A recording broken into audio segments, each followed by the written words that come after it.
order and welcome everybody. The committee has under consideration the estimates of the Ministry of Children's Services for the fiscal year ending March 31st, 2022. I would ask that we go around the table and have members introduce themselves for the record. My name is Layla Goodridge and I am the MLA for Fort McMurray-Laclabish and the chair of this committee. I will begin starting to my right. Irfan Sabir, MLA, Calgary-McCall. Nathan Newdorf, MLA for Lethbridge East. Mark Smith, Drayton Valley, Devon. Michaela Glasgow, Brooks Medicine Hat. Oh, sorry, Marie Renaud, St. Albert. Sorry. Good morning, Raki Pancholi, Edmonton Whitemud. Now we'll go to the members participating virtually. When I call your name, please introduce yourself for the record. Matt Jones. Matt Jones, MLA, Calgary Southeast. Mickey Amory. Good morning, Mickey Amory, MLA, Calgary Cross. Richard Godfried. Good morning, Richard Godfried, MLA, Calgary Fish Creek. Brad Rutherford. Good morning, Brad Rutherford, MLA, Leduc Beaumont. Due to the current landscape we are in, all ministry staff will be participating in the estimates debate virtually. Minister, I would ask that you please introduce yourself and ask that you introduce the officials that you have with you, and if they are called upon to speak, that they introduce themselves at that time. Sure. Madam Chair, thank you very much for having us here today for our budget estimates and our business plan for 2021-24. So joining me are some new faces this year because we've had some shifts in our senior leadership team at the ministry.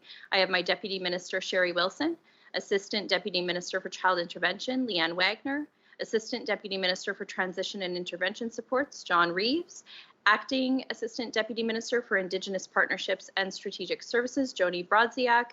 From Early Childhood Services, we have Assistant Deputy Minister Michelle Craig and Executive Lead Mark Hattori, and our Senior Financial Officer, Susan Dubetz. Thank you, Minister. I would like to note the following substitutions for the record. I have Mr. Sabir as Deputy Chair for MLA Lori Sigurdsson. I have MLA Matt Jones for MLA Jackie Lovely. And before we begin, I would like to note that in accordance with recommendations from the Chief Medical Officer of Health, attendees at today's meeting are advised to leave the appropriate distance between themselves and other meeting participants. In addition, as indicated in the February 25th, 2021 memo from the Honourable Speaker Cooper, I would remind everybody of the committee room protocols in line with health guidelines, which require members to wear masks in committee rooms and while seated, except when speaking, at which time they may choose not to wear a mask. A few housekeeping items to address before we turn to the business at hand. Please note that the microphones are operated by Hansard staff.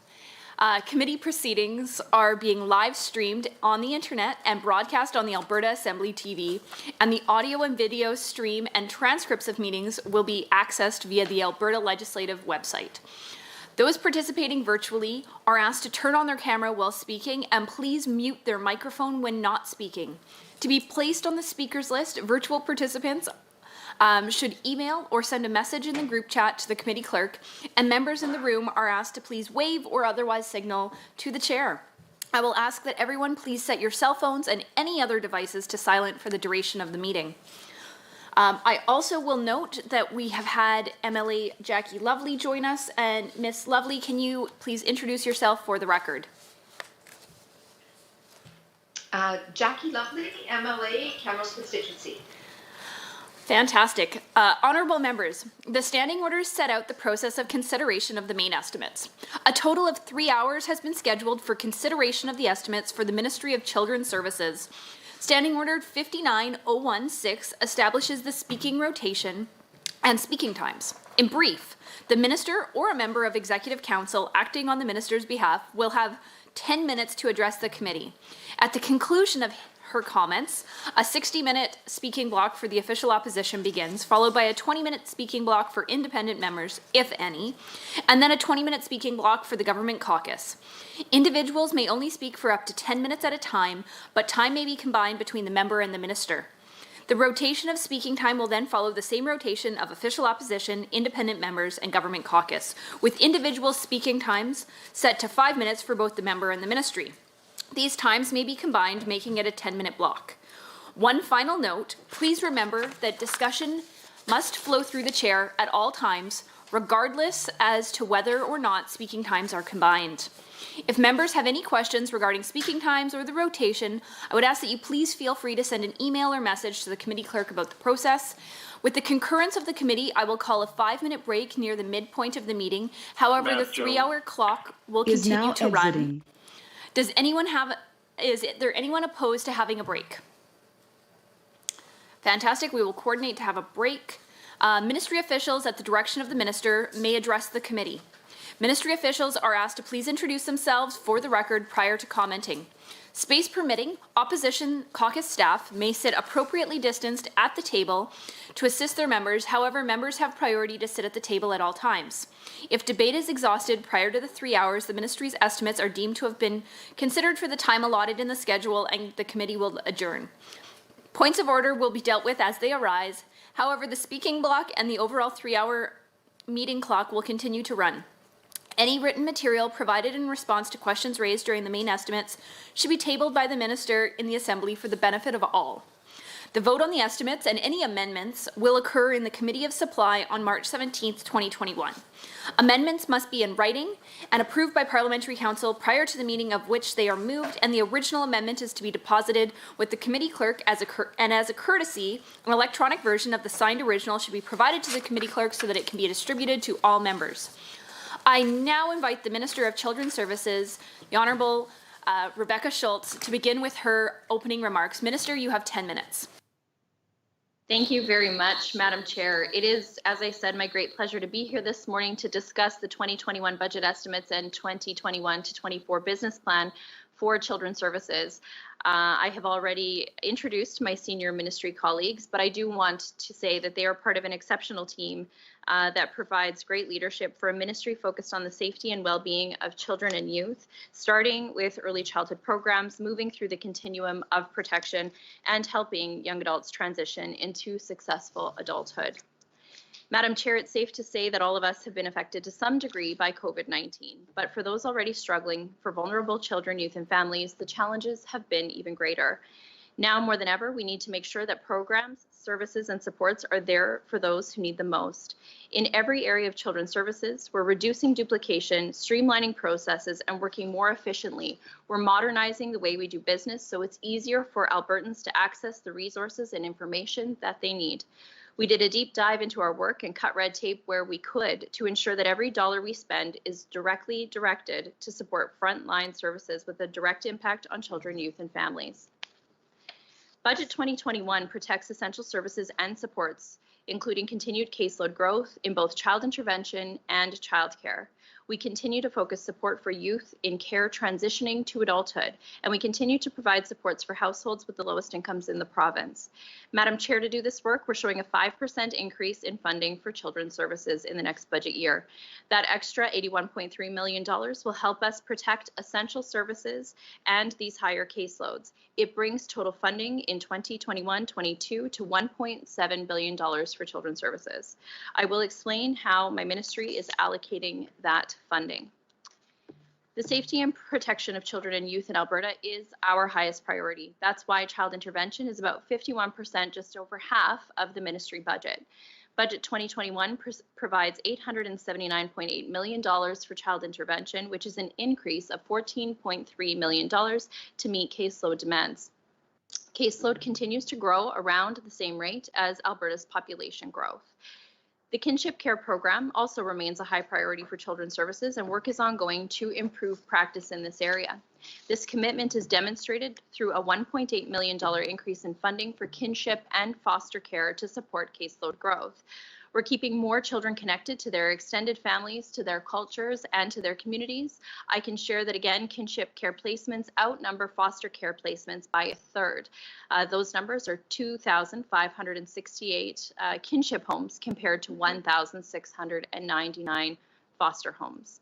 Budget 2021 maintains support and financial assistance agreements, funding for youth formerly in care so that they have the skills they need to successfully transition to adulthood, especially at this difficult time. We also continue to invest in vital programs like Advancing Future, the only program of its kind in Canada to provide social, emotional, and financial supports for youth who have been in care to attend post-secondary studies and programs. Now, Madam Chair, when it comes to childcare, we know that a strong childcare system is absolutely vital in supporting Alberta working parents and helping get parents back to work. It is an essential piece to Alberta's economic recovery. That is why childcare funding remains stable, with $279.6 million directed to support childcare subsidy, including $12.4 million for caseload growth. It's important to note that while there is a decrease showing of $84.6 million when comparing the 2021 budget to the last year, I do want to be clear that there is absolutely no reduction or decrease in programs or services budget to budget. That number accounted for the one-time federal Safe Restart dollars received in 2020 as a result of the pandemic. We know that in the year ahead, more and more families will be accessing childcare. We're targeting our investments to support families with the greatest needs so that more parents can get back to work or attend school, knowing their children are cared for in safe, nurturing, early learning environments. Our work to improve the childcare system in Alberta puts parents first and is based on principles of quality, affordability, and accessibility, focusing on meeting the unique childcare needs of families right across Alberta.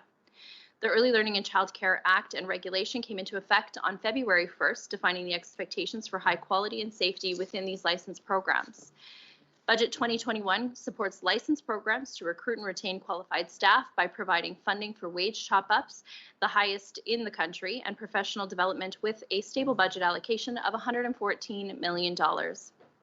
Access to quality childcare options is a challenge for many parents in certain areas across the province due to a lack of spaces or options in their community. So starting this April, we're supporting operators as they seek to create new spaces in licensed facilities as well as home-based childcare programs, and that includes overnight spaces, Madam Chair, to increase options for parents who may not work the typical 9 to 5.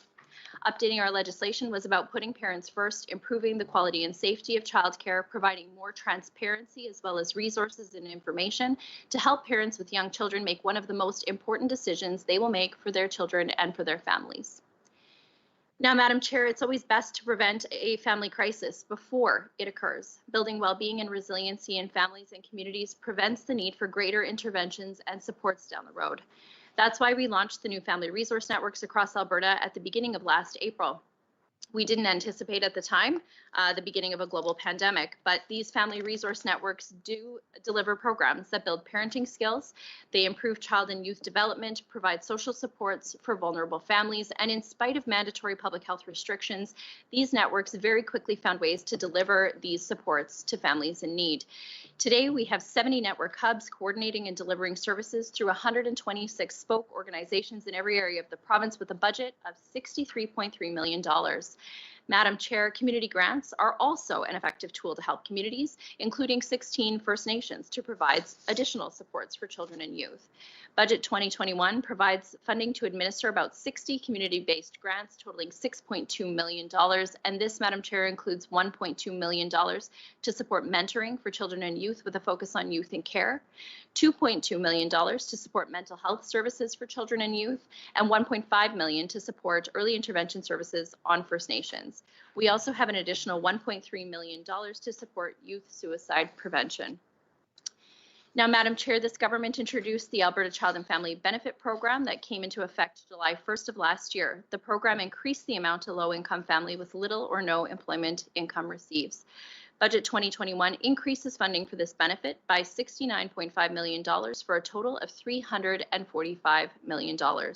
We continue to support Alberta's lowest income households to help make ends meet while also creating incentives for parents who are entering or remaining in the workforce. Now, Madam Chair, because we work so hard to improve and modernize the way we do business, we're spending less operationally and focusing our support to the resources and services that directly impact and have the biggest benefit for vulnerable young Albertans and working families. Madam Chair, I do want to thank the women and men at Children's Services who are wholly dedicated to doing their best to protect and support Alberta's children, youth, and families. And as it is Social Work Week here in Alberta, I really do want to express my gratitude for our frontline caseworkers who I think do some of the most difficult work that we do in government overall. So thank you again to the great employees in Children's Services for all of your dedication.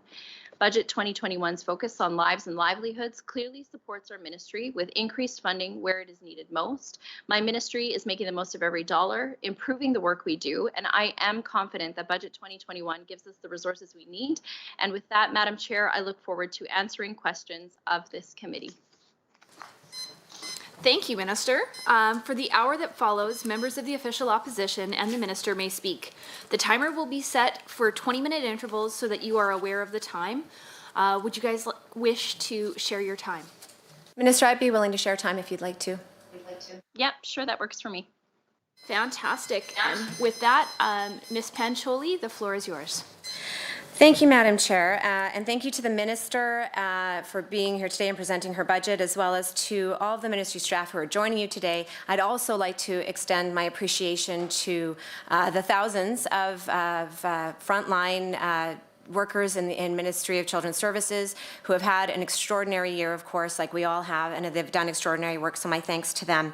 Minister, as we are sharing time through the chair, I may interrupt you at points through the chair.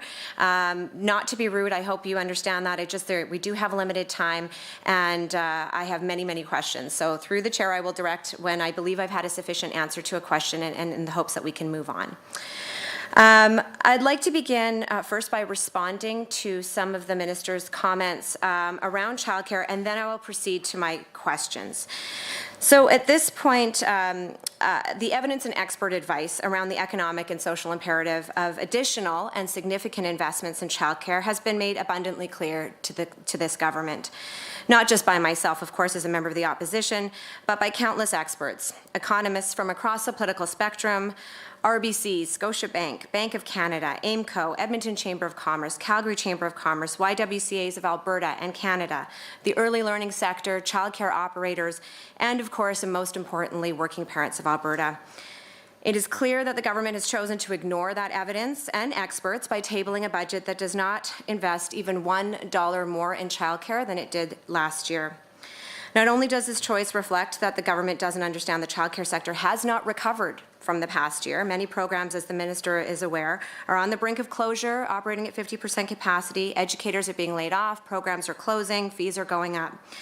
But this budget also doesn't recognize how important and imperative childcare is to stimulate our economic recovery. Billions have been invested in physical infrastructure by this government, but not a dollar more has been invested in childcare, which is the infrastructure that's required to get parents back to work. As a province and as a society, we would never accept the idea that roads and bridges would be operating at 50% capacity, but yet this government has indicated they're willing to accept just that when it comes to childcare. Childcare is the choke point to get parents, particularly women, back to work or back to school. Women in all fields, public and private, entrepreneurs, service industry, hospitality, public sector, whatever the work that women do, it is a choke point. It prevents them from going back to work and participating fully in our economy, to the point that Alberta now has regressed in our rate of women's participation in the workforce to a level not seen since 1984, a year when my mother was returning to work after having children. And to avoid investing in childcare under the guise of parent choice is truly ideological, because working parents in this province do not currently have choice, because they don't have access to quality, affordable childcare. So the current budget that we're looking at today reflects a failure to invest in the human capital of women and in children, and a failure to address economic recovery and growth. So with that, I'd like to proceed to my question. Minister, through the chair, I'd like to turn to page 106 of the government's fiscal plan, which sets out the operating expenses for the Ministry of Children's Services. Minister, if you may, I'd like to begin by looking at, on page 106, $230 million is indicated as being spent on the COVID-19 recovery plan. I believe that would reflect both federal and provincial investments in COVID recovery. So I'm wondering, Minister, first, if you can clarify, of that $230 million in COVID recovery, what is the breakdown of federal funding in that amount? And if you could be specific with respect to the various allocations organizations, Safe Restart, Critical Worker. There was a clawback from the ELCC funding from the bilateral agreement. If you could break down that, how much of that $230 million was federal and what those breakdowns are for those various areas. Through the chair to the minister. Thank you. To the minister. Thank you very much. And these are good questions. And we absolutely know that many economists and organizations have identified the need for childcare to support working parents through their recovery. What I would say, though, is we also have a couple of interesting pieces of data that show, for example, the CFIB did a COVID-19 recovery survey in January of 2020, suggesting that a strong majority, 78% of Alberta small businesses, are not willing to pay more in taxes to fund a national childcare system. They believe that we should wait until after COVID to begin the reintroduction of new social programs so that we have a better idea of the current state. Angus Reid Institute also suggested that 65% of Alberta parents would prefer to provide financial supports directly to families rather to a system or to provider. And when asked about the reasons that why one or both parents are at home with their children, 31% said it was their preference or it was always the plan to have a parent at home. So we just have to look at the data. And I don't disagree with you at all. I actually wholeheartedly agree that childcare does make a difference, not only for women, but for all working parents. When we look at our subsidy numbers, the vast majority of parents are single parents who are accessing subsidy. And so that's a non-negotiable for these parents. But when we look at our mix, there's a couple of things that even before COVID, only 1 in 7 Alberta parents were accessing licensed childcare. When we talk about entrepreneurs, and you know, the member mentioned it, when we look at our operators being 2,800 across the province and 60% of them being entrepreneurs, a move to universal childcare is quite concerning for them, because that would essentially say we as government know better than you how to do your business, that will tell you what to charge for rates. And, you know, I think we've heard it before that even through the pilot, yes, absolutely, high quality, accessible, affordable childcare is important. But I think for parents like you and I know we both have young children.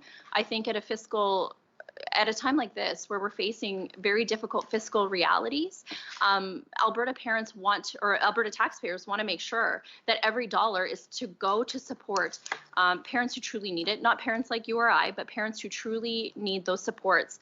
And so to answer your specific questions, we have provided $130 million around that in financial relief to licensed and approved childcare programs. So that does include $27.8 million through the Child Care Relief Program to ensure safe opening, $71 million, and this is through the agreement we had, the Safe Restart agreement with between provincial and federal governments, where we could work with our childcare working group here in Alberta. They gave exceptional feedback on how we could invest those dollars to have the biggest impact on these centers and help them to stay open and give them the flexibility that they needed, because not all operators have the same business model, as you can appreciate. So some of the pinch points that they invested this dollars in, some of it was to recruit workers, frontline early childhood educators. Some was to recruit families back. Some was to adhere to the health guidelines set forward by the Chief Medical Officer of Health. And others were just to support some flexibility in fees for parents. Then we had $11.4 million. Minister. Thank you. I just wanted to, No, sorry. I said to the minister. Sorry, I'm not sure if I missed something. I was just about to say $11.4 million provided to programs in January and February. Now that was surplus from the 1920 bilateral agreement with the federal government. You know, this is really something that those $25 a day centers were either not open or not running at full capacity. And so they weren't able to use the grant funding for what it was outlined and intended to go towards. So we did ask for a portion of that back so that we could share it equally across the province to support licensed programs in all areas of Alberta, not just the select few. And then we also have up to $19.2 million, which will be invested through the federal critical worker benefit, which is being distributed to programs in February and March of 2021. And so in addition to that, we also made sure we worked really closely with Jobs and Economy to make sure that childcare programs and preschools could apply for the small and medium-sized enterprise relaunch grant. And so that would offer up to $20,000 for any businesses that were ordered to close or saw a reduction in their business operations of at least 30% as a result of the pandemic. And so that was something that we felt was really important. And many operators have accessed that, although we don't have total numbers from Jobs and Economy on a breakdown of how many of those dollars went directly to those operators. I'm just going to remind both the minister and all members to make sure that their comments are flowing through the chair and not at another member. Ms. Pancholi. Thank you. Through the chair, which is what I said before. Can I have clarification, Minister, through the chair, of the $230 million that is indicated on page 106 for the COVID recovery plan? Does that include the $108 million that I believe is designated for the working parent benefit? And can the minister, through the chair, indicate whether or not of that $108 million that was allocated for the working parent benefit, did that include any of the $29 million that was allocated in the 2020-2021 bilateral funding agreement for subsidy top-up when the change to the subsidy rates was made, or was that $108 million entirely from the provincial childcare subsidy budget? Thank you, and to the minister. Thank you very much, Madam Chair. The answer to that is no. And so that $108 million, even though it's not, I know we're here to discuss this year's budget 2021, but I am happy to respond because I do know, Madam Chair, that the member had asked us to invest the unspent provincial dollars in the childcare budget, which was $108 million. This was surplus from line 3.1 and 3.2 in last year's budget. As asked, we did invest that directly into the pockets of parents because the vast majority of that was meant to support childcare subsidy. Given where we're at with childcare enrollment being at about 50%, we have over 95% of centers have reopened, but we're only at about 50% capacity. So we were seeing less investments needed to support childcare subsidies. So that's why we decided to put these dollars back into the pockets of working parents who needed it most. And this is something that Madam Chair, the member opposite, had asked for, to not let these dollars go unspent.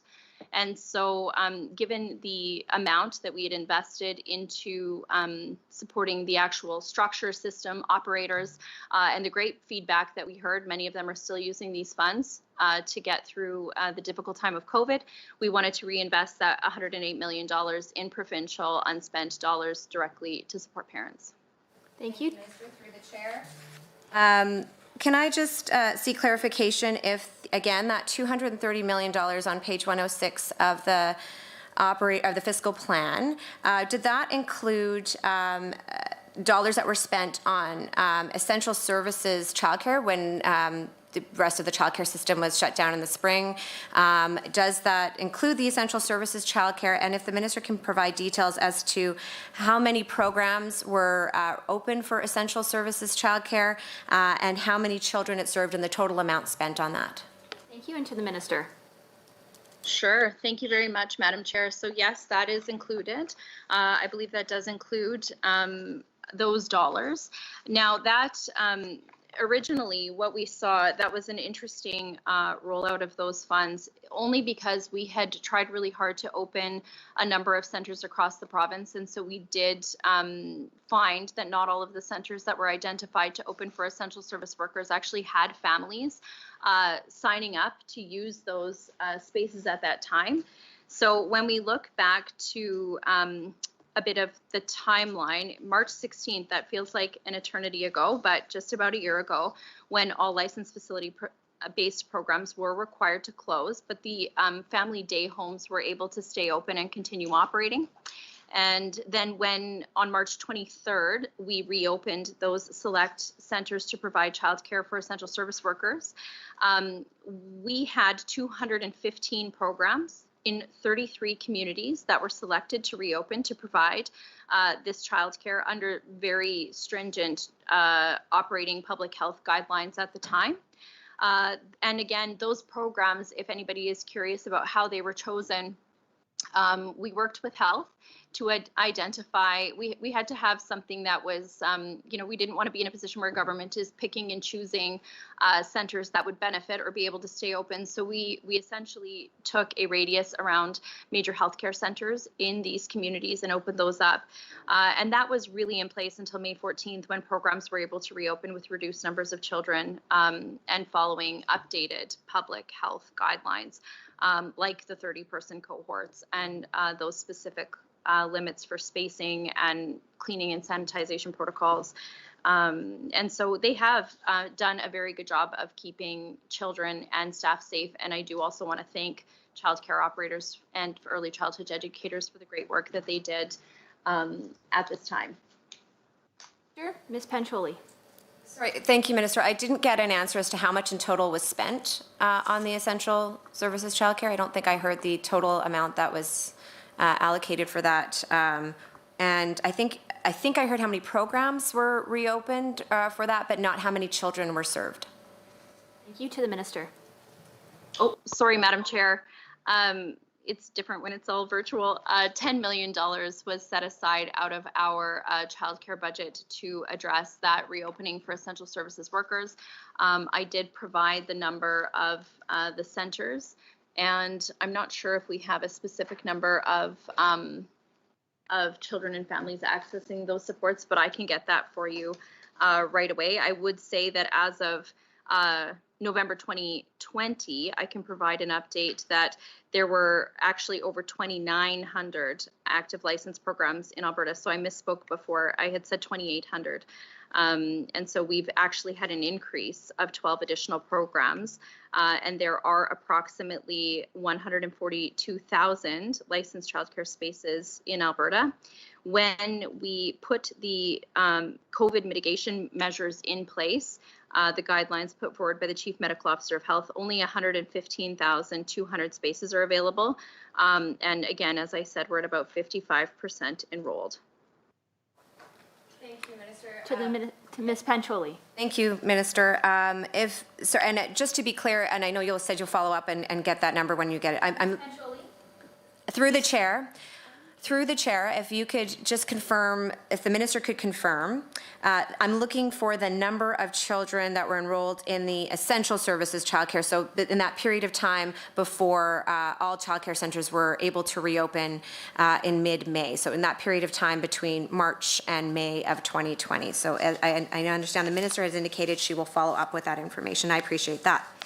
And I'll move on now to a question with respect to the business plan 2021, and it's line 3.1, where it talks about, and I'll allow the minister to probably get that in front of herself there.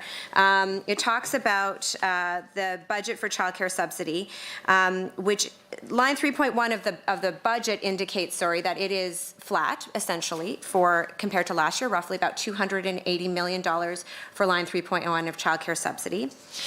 In the business plan last year for 2020, which had the same budget of $280 million, the business plan indicated that of that 280, 180 would be going to childcare subsidy. However, I note that in business plan 2021, it now indicates that pretty much the entire envelope, that $280 million, is now indicated that will be dedicated solely to childcare subsidies. So my question through the chair to the minister is, it sounds like there's $100 million more being spent from this budget line on childcare subsidy this year. Is that a result of anticipated increase at both perhaps the increase of the rate of childcare subsidy? Is it increased caseload, or are the subsidy amounts changing to allow for more money to be spent? Because again, business plan 2020 indicated only $180 million of that entire envelope was going directly to subsidies. Now it indicates that $280 million is going. So that's my question through the chair to the minister. Thank you. To the minister. Thank you, Madam Chair. And I do have a number somewhat for the member's last question. And I would say this, that given the uncertainty around COVID-19 and specifically when we opened up the spaces for essential service workers, those numbers fluctuated. And so we did see there was some slow uptake at first. And in some cases we had centers saying, look, we have parents enrolled, and then a couple weeks later, parents made other choices. So as of April is our best estimate that about 30,000 children were enrolled in those spaces that were open for essential service workers. But as the member could appreciate, given the unprecedented circumstances that we were in at that time, that those numbers fluctuated. I am a little bit confused by the member's question about the business plan. So I will explain, as I did in my opening remarks, Madam Chair, that there is no change from budget to budget. There is a $12.4 million growth for caseload in childcare subsidies. This is because I think, I've said this publicly before, and I know certainly the Premier and the Minister of Jobs and Economy and Finance have said this as well, that we are starting to see signs of optimism as we move into 2021. We're starting to see business growth. We're starting to see very positive outlooks for the economy of Alberta. And so we are anticipating that working parents will go back to work, especially too as we open the economy. I know we've talked a lot about lives and livelihoods, but throughout the pandemic, we have tried to strike the right balance of supporting both protecting the health of Albertans, but also making sure that Albertans can get back to work. And so as we see things shift, as vaccines are rolled out, as our economy picks back up, we do expect that parents will go back to work, and that will also include subsidy numbers going back to near regular levels, but we did include $12.4 million for caseload growth. Thank you. And we're on our second 20-minute block. Ms. Pancholi. Thank you, Chair. Thank you, Minister. Just because I agree it is a bit confusing, so perhaps the Minister, just to flag what I'm pointing to, on page 22 of last year's business plan, 2020 business plan, indicated under key objectives that in the 2020-21 year, $180 million is allocated to the childcare subsidy program. Of course, it had the same budget of $280 million for the year. But in this year's business plan, which also has a $280 million budget for childcare subsidy, under key objectives on page 15, it now indicates that almost the entirety of the $280 million is allocated to subsidies. So that's just the discrepancy. Perhaps it was an error last year where it seemed to indicate only a portion of the childcare subsidy line item in 3.1 was going to be allocated to subsidies. That's the discrepancy that I'm asking for, but I understand from the Minister's response that the anticipation is that the full $280 million for the 2021 budget, line item 3.1, will be allocated to parent subsidies going out the door, essentially directly to parents, and that it reflects a anticipated caseload growth. And so that's just the discrepancy that I was speaking of. So I wonder if the Minister may, through the Chair, I understand it's in fluctuation. Is there a projection for what the subsidy caseload will be for this year, 2020-21, sorry? Do you have a projection for the caseload levels for this year? Thank you. And to the Minister. We do, and it was really based on what we were seeing over previous years' growth, returning to pre-pandemic normal amounts, knowing that COVID-19 was not a normal situation, but because we don't have a better way to access data and so few parents are choosing licensed childcare right now, we used our best estimate based on historical funding levels. And so that's really that we're not only anticipating, Madam Chair, a move back to our normal levels, but also a 4% growth in terms of the number of parents on childcare subsidies. And this is one place where, especially when we look at space creation and all of the investments that we're making from the ministry into childcare, we want to make sure that these spaces and every dollar, and it is tied to subsidy, right?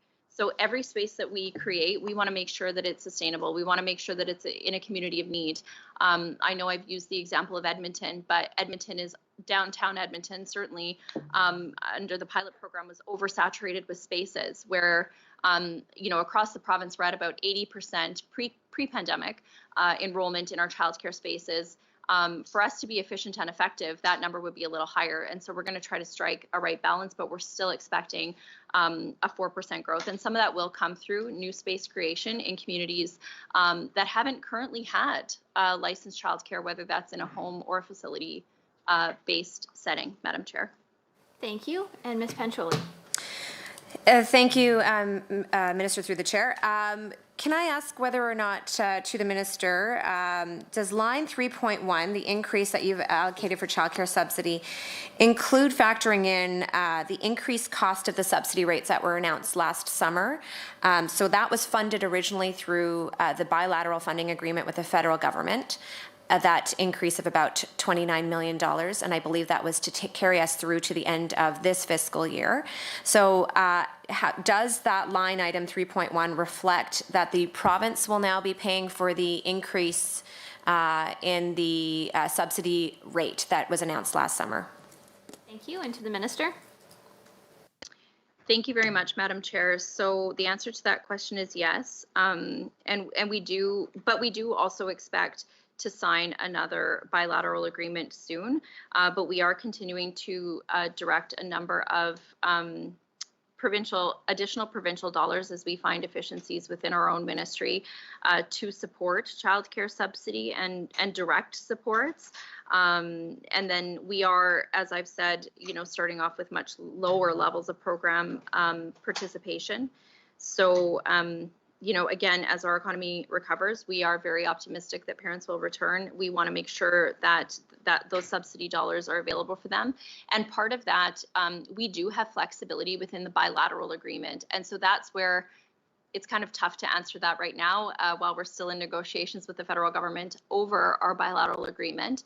But they do provide flexibility that the short answer is it depends. So when we strike that bilateral agreement with the federal government, we identify where we hope or where we know we will be spending the dollars, but the numbers within each of those areas, if you will, can change. So there can be flexibility to meet the needs on the ground of working parents, but also childcare operators.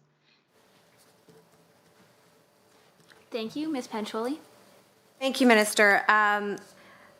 This is a short question. Is there any intention to index the subsidy rates to the cost of living? Minister. Thank you, Madam Chair. That's not something that's been considered, but what I would say, we have, and I've said this before, we've had excellent feedback from our childcare working group in really articulating the challenges that childcare operators are facing. But as I've also said this morning, we also have data, here's what do we really know? We know that only 1 in 7 Alberta parents are using licensed childcare. We know that the majority of small businesses don't want to see a business tax increase to support universal childcare. We know that the majority of Albertans, thanks to the Angus Reid data that was presented, I think that was 2 weeks ago, suggests that over 60% of parents want direct supports to go to parents. And so I truly believe that, this is not about an ideological approach. It's about meeting parents where they're at, recognizing that parents in Alberta do want access to childcare. They want access to high quality childcare, and they also want to make sure that dollars are going to where they're needed. And so we're going to continue to gather data. We've been working with a number of folks across the province, both childcare operators, nonprofit organizations that support us, gathering economic data so that we can really drive not only our future investments, but investments that we make for Albertans in partnership with the federal government. Thank you. Ms. Pancholi. Thank you, Minister, through the chair. I would note that while I agree we don't need to increase and don't want to increase the taxes to small businesses, if the minister is looking for ways to find additional ways to invest in childcare without increasing taxes, there's always, I believe, about $1.5 billion that was thrown away last year, in addition to the lost revenue from the reduction in the corporate tax rate. Those would easily be investments that could be put right directly into childcare. As well, I do want to respond to the repeated point that the minister has raised through the chair to that about only 1 in 7 parents are choosing licensed childcare. And I think we should be careful when we use the term choice, because I think the fact that there's only enough licensed childcare spaces available for a small fraction of the children in Alberta means that choice is not really a factor here. In fact, Stats Canada reports that over 40% of Alberta parents report having difficulty finding childcare. The cost of childcare, lack of affordability, is the key reason behind it. So when we talk about, and that parents who can't find childcare, over a quarter of them end up staying home from work and not going to work because they can't afford or find childcare. And so I think we have to be careful when we're using these statistics to frame that as choice when it's actually about lack of access and inability to access quality, affordable childcare. I'd like to move on, Madam Chair, to the Minister, to talk about one of the outcomes listed in Business Plan 2021, particularly under Outcome 1. It's back to the subsidy discussion to the Minister. In this line on page 15 of the business plan, it indicates that the $280 million is being provided to subsidies to low and, quote, middle income families with children who access licensed childcare centres. Again, to the Minister, through the Chair, last year this same line item, the same budget amount of $280 million was indicated as being targeted towards low-income families, which I agree that it is. But now we see the inclusion of the words middle income. And I'm wondering, because last year, to the Minister, through the Chair, but with the change in subsidy that was announced, actually the high income threshold for the subsidy rates was actually lowered from approximately $100,000 household income to $75,000. So in fact, the threshold was lowered. I would also point out that the average household income in Alberta is roughly around $100,000 per year. So I'm wondering if the Minister can speak to why the same subsidy, same amount for a lower income threshold is now being called support for middle income families. Through the Chair. Thank you, and to the Minister. Thank you so much, Madam Chair. And I do just want to clarify one piece. I mean, when we're looking at data, for example, the Angus Reid study that I mentioned before, when we're talking about choice, affordability wasn't actually the first thing that parents were often looking at in making choices for their families. And that would be consistent with what we've heard touring the province as well. It is absolutely one of the considerations, but certainly that's where, parents are making choices for a number of reasons, and the expression of interest that has just closed and really is directed at space creation. We are doing this in a far different way than governments past. We're not picking and choosing constituencies or areas of the province where we'd like to create childcare or we'd hope to see more childcare. We're using data to say, okay, what does the population look like in these communities? Here are some childcare deserts, as we call them, where we need to see spaces created and then reach out to these operators right across the province. And again, not just in a facility-based center, but also recognizing that licensed family day homes are an excellent choice for families as well. And they often have lower overhead costs, and that actually does result in lower fees for parents and helps with that affordability piece. So I am really excited. We will have more to say on that in just a couple of weeks, but to say that affordability is the #1 topic for all parents across Alberta, based on the study we saw just 2 weeks ago, isn't necessarily accurate. And then when we're looking at the former subsidy model, when we got up to parents making up to $96,000 a year, the amount of subsidy that they were receiving was somewhere around $36. So the administration of running a program to offer subsidy when it's resulting in less than $40 for some of these families, there was a far more efficient way for us to articulate that and I think last year we did speak about the fact that the former minister, when asked how does subsidy work, said, let me get my computer. So this is now very simple, very tailored to families. We have families, low-income families across Alberta now paying as low as $13 a day for childcare. And also we're seeing, I think it's 28,000 families right across Alberta being able to access higher subsidy than before. So for a real example, and I know we provided some last year as well, if we're looking at a two-parent family, their child is in out-of-school care making around $70,000 a year. Under the old model, this dual-parent family with this income level with 2 school-age children would not have been eligible for subsidy at all.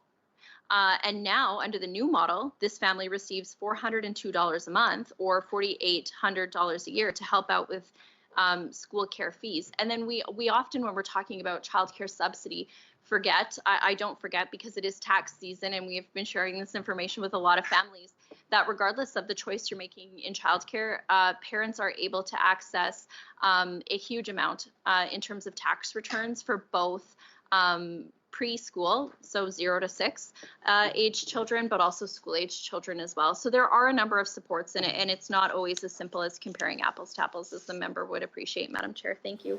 Thank you, Minister. Ms. Pancholi. Thank you, Madam Chair. My question was, how are you supporting middle-income families? Because your business plan indicates that your subsidy levels are supporting middle-income families, which was new because it recognized last year that actually the level of subsidy provided, which again has been lowered. I appreciate there might be a small change in terms of the $96,000, how much they've lost, but it has been lowered. The question is, how does your stated objective in the business plan minutes to the minister through the chair is that it's now providing support to middle-income families. As I've indicated, the average household income is $100,000 in Alberta. Currently, parents in Edmonton and Calgary would pay more for 4 years of childcare than they would for 4 years of university. So my question to the minister is, your business plan indicates you're now providing support to middle-income families, and I'd like to know how you define middle income and what additional supports you provided over last year to middle-income families than this year. Thank you, Ms. Pancholi. To the minister. Thank you very much, Madam Chair. So I would just say this, that when we talk about gathering more data, this is actually one of the questions that my ministry has been working on to gather better economic data. Again, not making sweeping changes while we're still coming out of a pandemic or in the middle of a pandemic. And I would also say that while we look to data not only in terms of the average incomes of Alberta families, what pressures are they facing, we also know that there are different pressures in different areas of the province. And then to the member's statement about the cost of post-secondary versus the cost of childcare, those are, well, two very different things. But I would also suggest that the average cost of childcare is around $900 a month. And so that is right across the province. And I can tell you, I know the member from Brooks Medicine Hat is here as well. You know, I use the example of a childcare center in Medicine Hat that we visited, brand new center, excellent care, purpose-built facility with fees of, I believe, less than $800 a month. And so this is where individual operators have been reaching out through the pandemic. And one of the things I've been sharing with them is within the ministry, we do have staff and supports to help childcare operators offer their services in an efficient way. And so I recognize that they have the flexibility to run their childcare center or preschool in the way of their choice. But we are also here to help identify different ways of bringing down overhead costs or being creative with scheduling or things like that, so we can bring down the overall cost. But it wouldn't be accurate to make assumptions about what families pay and why, or using just the highest cost you can find to use when you're making estimates like that. Thank you, Minister. Ms. Pancholi. Thank you, Madam Chair. So using that in Edmonton and Calgary, there was a fee survey done in 2019 by the Canadian Centre for Policy Alternatives, and they'll also be coming out, I believe, with an updated survey shortly, actually, within a week, which will look at the cost of childcare, which includes day homes and childcare centres. But using the average cost, and this is the low average in Edmonton or Calgary, of $1,000 a month, because I think that's actually fair for both those cities. It's actually low.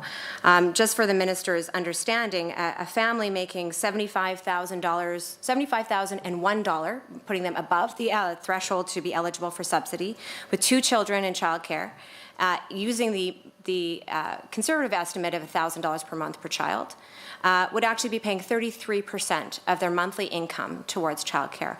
I think many working parents who might be listening and might follow this would be surprised to hear that the minister doesn't feel affordability is a problem, because that's certainly not what they're hearing, what they're telling me. I know that's not what they're telling. What I understand the minister is receiving emails about. I see many of those emails myself.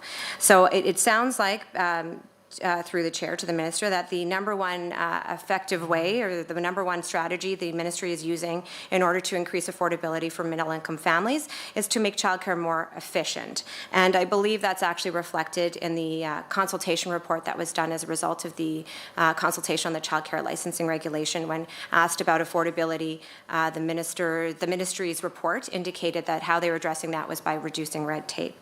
So to that end, to the minister through the chair, how much are you expecting childcare fees to go down over this next year as a result of the red tape reduction of the childcare licensing regulation?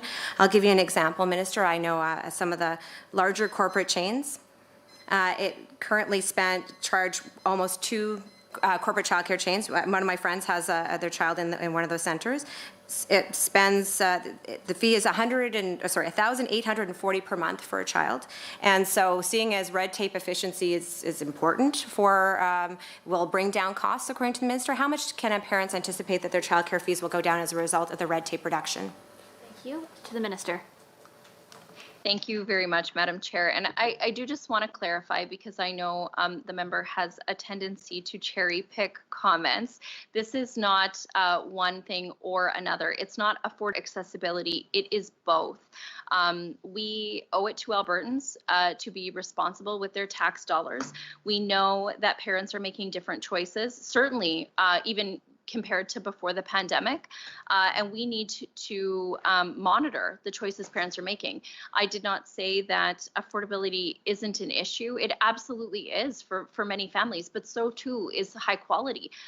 Many of the parents that we spoke with said quality early childhood educators is how they make a choice when it comes to childcare, and that's why we continue to have the highest wage top-ups in the entire country. We also have the highest subsidy levels outside of Quebec in the entire country. And when I say that, we could argue semantics about what is low and middle income, but my preference would be to continue to gather data to drive those decisions. And so if the member has productive, positive feedback on the subsidy model, I would be happy to take it. That would be very well received. But we also, for example, made changes to our subsidy program, not only in the simplicity, so parents could understand it, but because it also helped us when we upgraded our IT system, which will make it 25% faster for parents to access, where they don't have to have a computer, a printer, a card, a library card to go print off and fax subsidy forms. So not all of the red tape in childcare can be quantified in a dollar amount. I would also suggest that $1,800 is definitely probably some of the highest childcare fees in the province. And so if parents are accessing centers like that, again, we respect the choices parents make. We also respect the choices operators make. And if your friend or Madam Chair, the member's friend, or any families that she speaks with need help to find more affordable or suitable childcare close to their homes, our ministry does that all the time. We have excellent frontline staff that work every day to support the needs of parents, and then we would be happy to provide that. And this is not to say that we won't make changes in the future. It's to say that we're going to make them based on data, and that we know both our provincial government is dedicated to supporting Alberta working parents through childcare. The federal government, I've said before, there are many things that we disagree on, but the one thing that we definitely agree on is the importance of childcare to not only the recovery here in Alberta, but right across Canada.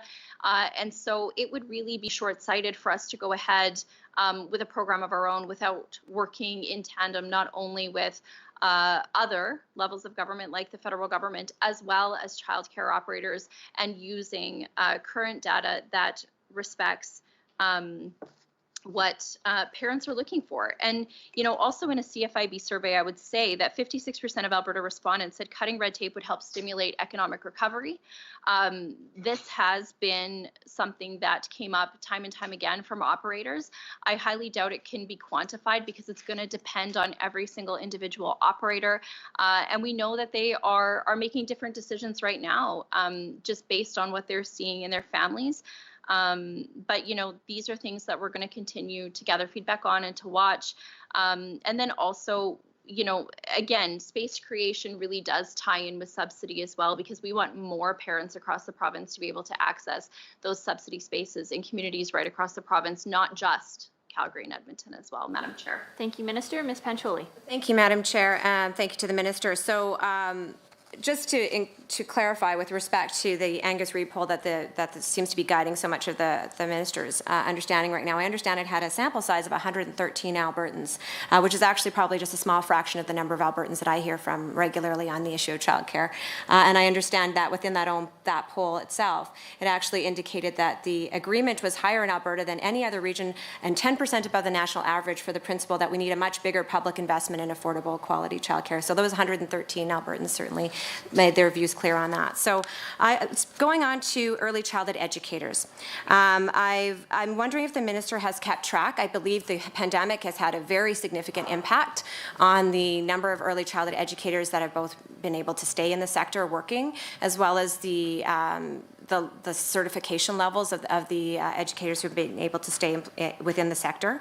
So I wonder if and I know I've heard the Minister say through the Chair, and we agree on this, that the experts are very clear that qualified, supported, educated early childhood educators are the key indicator of quality for early childhood education. So I'm wondering if the Minister has kept track through the Chair of the number of early childhood educators that are still employed in the childcare sector, how many have left over the past year, as well as how many current childcare workers are still being supported through the Canada Emergency Wage Subsidy, the CEWS program, because as the Minister is aware, that program will end in June, and right now I believe a number of childcare programs are only able to sustain the level of childcare educators in their programs because of that support. And so should that program end, it may affect their ability to keep those childhood educators. So I'm wondering if she can, through the Chair, if the Minister can respond to those questions. Thank you, Ms. Pancholi. To Minister Schultz. Minister Schultz. Thank you very much, Madam Chair. And so we are, again, expecting that we are going to return to pre-COVID-19 program levels. And so when we look at our budget specifically, we've included a $4.1 million increase for childcare educators, and primarily, obviously, we support early childhood educators here in Alberta through the most generous wage top-ups in the country. I think that they're important because when we heard from, and this is not only just in speaking with operators, but some of the feedback that we've received from centers, that it is the number one thing that keeps centers in a position where they're able to retain high quality early childhood educators. And so when it comes to, we've also added, when it comes to gathering data, we added some questions that we received to all of our programs licensed and open in the province every week. And one of the things we did ask them to report on is, what are they hearing from educators? What are the struggles that you're facing when it comes to retaining staff? Now, at the beginning of the pandemic, while we can't track necessarily numbers of participation in federal programs. We do track the number of early childhood educators that are currently working at any time. Those numbers come in based on the top-ups. So this is something that the ministry does in fact have to track, and licensed centers have to provide. I'm just working on getting you that number here. Hopefully we can get it right away, but as you can imagine, it also does fluctuate. And one piece of feedback that we did receive specifically earlier on was that given some of the uncertainty with the pandemic, a lot of centers were suggesting that some of the federal programs and some of the, quite frankly, fear around the pandemic and what it would look like was kind of one of the biggest struggles in getting people back to work. And so, you know, that has dissipated somewhat, but as of we've seen a 15% reduction in early childhood educators due to COVID. But continuing our top-ups is going to help support this as our economy recovers and more parents make the choice to go back to childcare. So as of November, we've got some statistics, November 2020, that we had 15,857 early childhood educators. 9,651 of those educators being in a child care center, 1,900, just over 1,900 in a family day home, 4,286 in out of school, and a similar number for group family child care.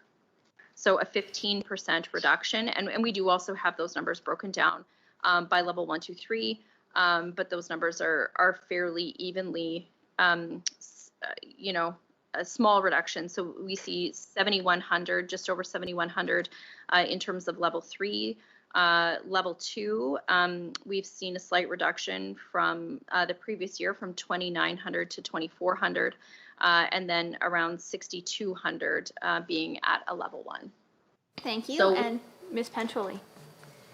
Thank you, Madam Chair. Thank you, Minister. I would like to talk a little bit about the space creation, because the Minister has mentioned that a few times. I understand that's completely funded through the federal government as part of the bilateral funding agreement for last year. I'm curious because the business plan indicates that the goal, the actual stated goal of the ministry for this upcoming fiscal year is to have 0% increase in the number of licensed childcare spaces. Again, which somewhat flies in the face of two things. One, we've talked about the importance of investing in early childhood education and childcare for economic recovery. But certainly even when speaking to the statistic that the minister mentions often, which is that 1 in 7 parents are choosing licensed childcare, part of that is because there's not enough licensed childcare. And I know the minister and I have agreed on the idea that there are certainly areas of the province that are childcare deserts that require more focused attention with respect to childcare space creation. But considering that this expression of interest is intended to create a number of new childcare spaces, but yet the projection for the minister, or the target for the ministry for this year, is actually 0% new licensed childcare spaces, it seems to me that that's premised on the idea that we will obviously have lost a number of childcare spaces due to closures over COVID, and therefore I still question why the ministry would be betting on the closure of so many childcare spaces, counting on that, and not actually seeing that as a problem that needs to be addressed by either maintaining the levels and adding new spaces. I'm trying to reconcile why the minister is speaking very positively about childcare space creation, but at the same time has created a target in here of 0 increase in licensed childcare spaces. Through the chair to the minister. Minister? Thank you very much, Madam Chair. And one of the things I just didn't get to sneak in on the last response, I do also want to clarify that we are working with the federal government on a workforce strategy. This is something that the federal government, has identified as one of their goals moving forward. And so we're waiting for a little bit more information on that. But again, we are looking to Alberta Childcare Operators, or Childcare Working Group, to guide us in making those decisions. And you know, we talk a lot about sustainability when it comes to the creation of spaces. In no way is this betting against childcare or betting against Albertans. We believe that Albertans are going to go back to work. We are hopeful when we look to 21 for our economic outlook, the numbers are all pointing to optimism, and we've certainly budgeted for that in our childcare budget. That said, when it comes to space creation, I have to point out that the former government had this way of picking and choosing, I think, based on who was lobbying them at the time. And downtown Edmonton had hundreds of empty spaces. At some point, that's not sustainable. It's not sustainable for tax dollars to continue to go to spaces that aren't in areas where the public is going to use them. And we had feedback from programs not to increase spaces wholesale, that we need to do a better job of using targeted strategies. And I know, Madam Chair, we spoke about this in the House when in the last session when we were talking about the updated Early Learning and Childcare Act. So we have 96% of our spaces are open. That is excellent. Very few requests to actually close. Things are looking really positive. Some of the centers who haven't opened may yet open as we come out of this pandemic. And so, I just want to say that this is a realistic number given the position that we're in. We need to do a better job of, in some cases, it'll be rebalancing, but we have to look at data to create new spaces that are sustainable, because they're sustainable by being in areas where parents are actually going to use them, not where it makes a popular news release announcement. And so I'm really proud of the work that the ministry has undertaken for the expression of interest. $9.7 million. And as the member quite rightly identified, Madam Chair, this is coming from the bilateral agreement with the federal government. Now, they have identified around 1,700 new spaces in areas of need. We have to still work through those applications. And when we look through those, there are a variety of different parameters. I will keep it quick and highlight the top few because I know the member has probably some more questions to get to. But first of all, we use the age of the population. Is this a community that has a very young and growing population? That would be really one good piece of data to start with. The other that we're going to be looking at is where were they at in terms of enrollment? Because again, across the province, we were only at 80% enrolled, and that's pre-pandemic. So we do, I think that tells us that if there is a shortage of spaces, we got to make sure that those spaces are in places where they are accessible and convenient for the working families who are going to use them. And then, additional considerations are things like cultural supports, linguistic supports, making sure that we have appropriate supports for, in some communities, Indigenous populations, in some it's multicultural aspects. And really also expanding something that was really popular with childcare centers. Probably more excitement about this than I actually anticipated was in the kind of alternative hours or 24-hour childcare. And so this is really about being realistic and creating new spaces in areas where they're going to be sustainable so that we can report back to Albertans that, this was a good investment of taxpayer dollars, that these are spaces that parents are actually going to use and that they have a hope of staying open in the future because they were thoughtfully placed. Minister and Ms. Pancholi. Thank you, Madam Chair. Thank you, Minister. I do want to point out that the 80%, usage rate of licensed childcare spaces, which I know the Minister has spoken to often, I think it would be poor public policy considerations to think that does not reflect demand.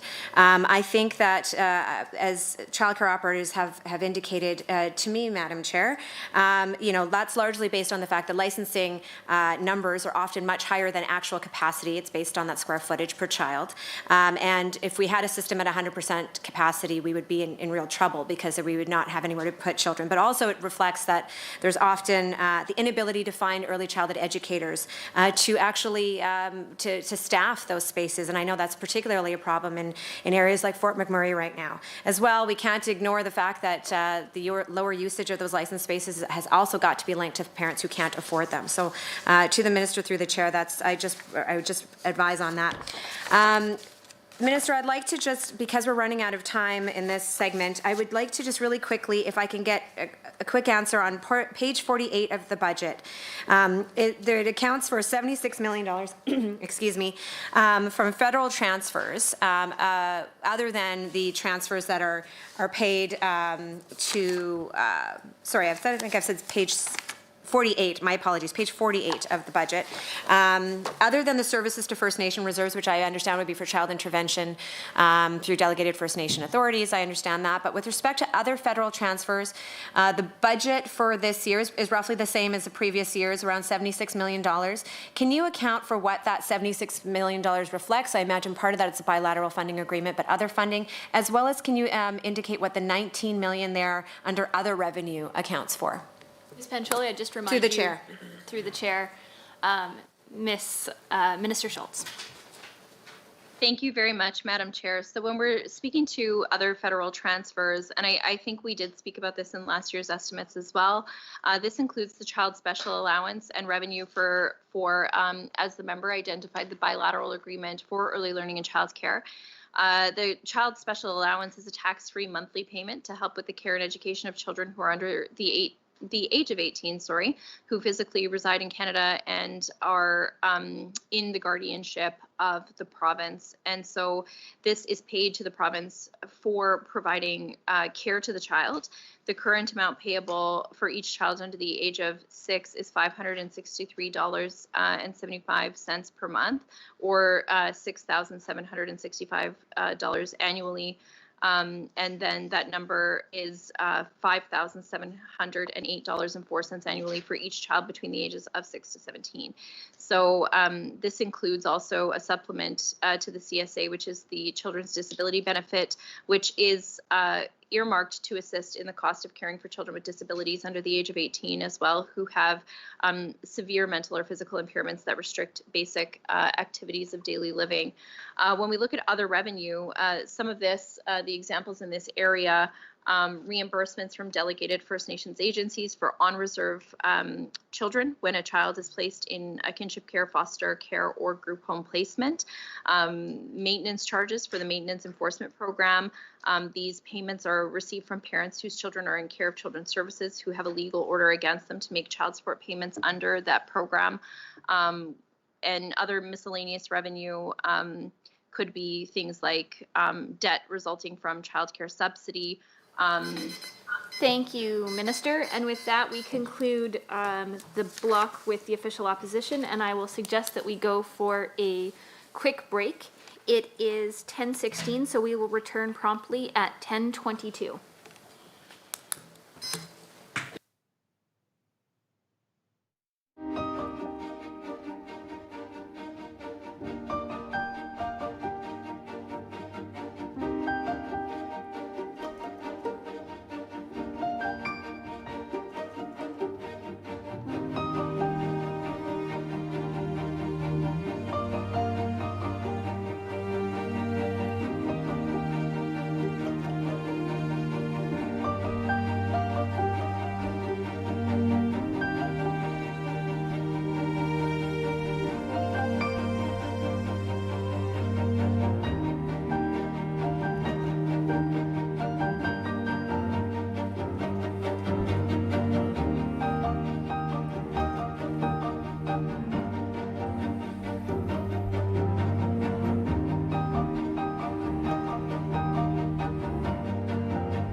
people. Oh, are they on the line? Yeah. Okay, yeah, we're good. Actually, we were not short on quorum. We forgot about the people that were participating virtually. Apologies on that one. Thank you. And now we go for a 20-minute interval with the official opposition and the minister. And I believe we are going to Miss Lovely.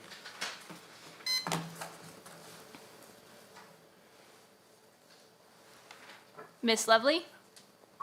Can you hear me? Yes. Oh, thank you, Madam Chair.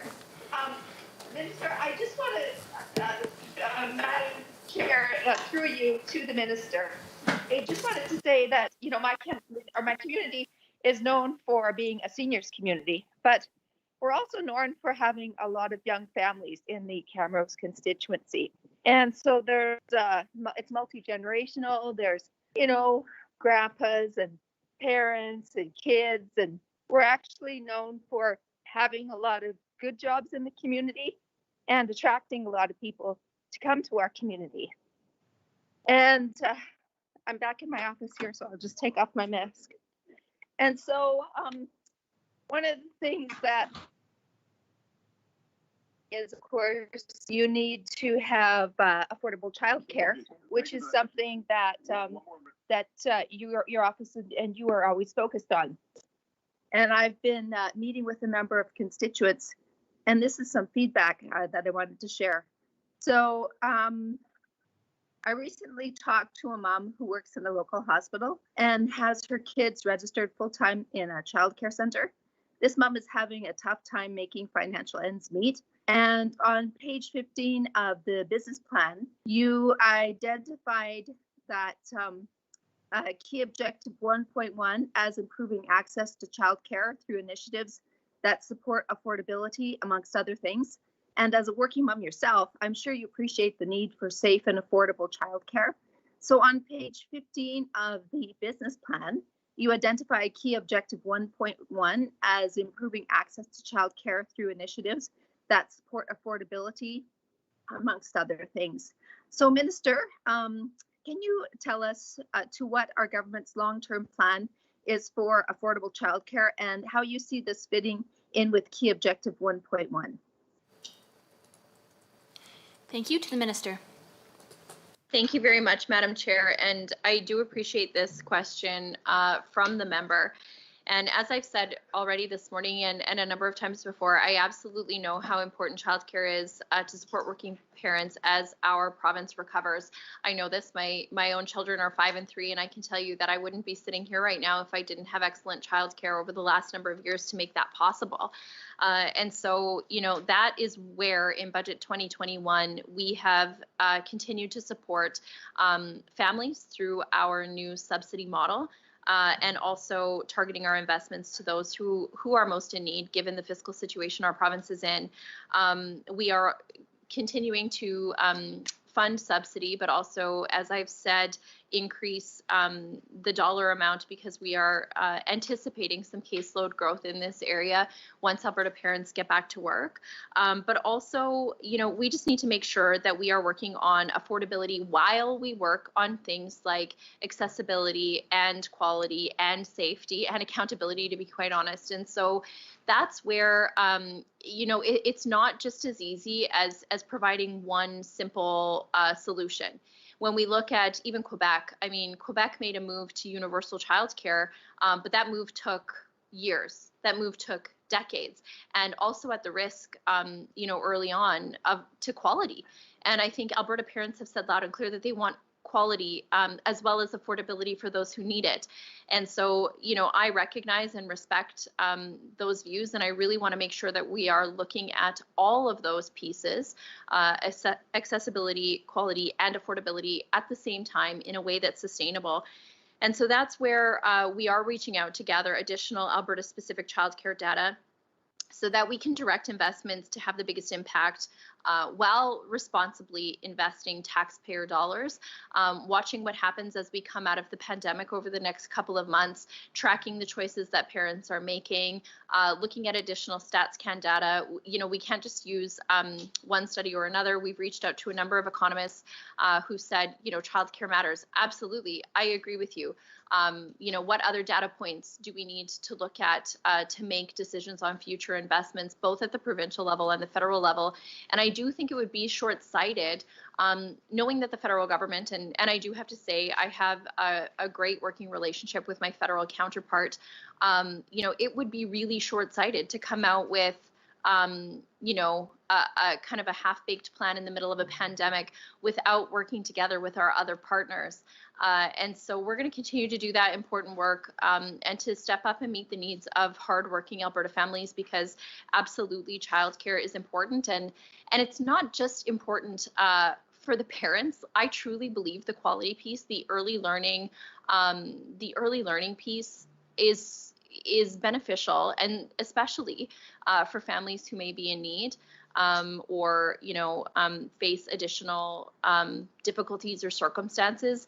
High quality early learning education and that development piece is especially important for some of the more vulnerable children in our province. And so we're going to see some additional investments through the bilateral agreement and through our workforce strategy to do a better job of targeting things like professional development, so that we really are taking some of the best brain science that we've learned as we work through the Wellbeing and Resiliency Framework. That's something that was actually introduced under the former government, and it's excellent work. It's the best of what we know in terms of supporting kids in need.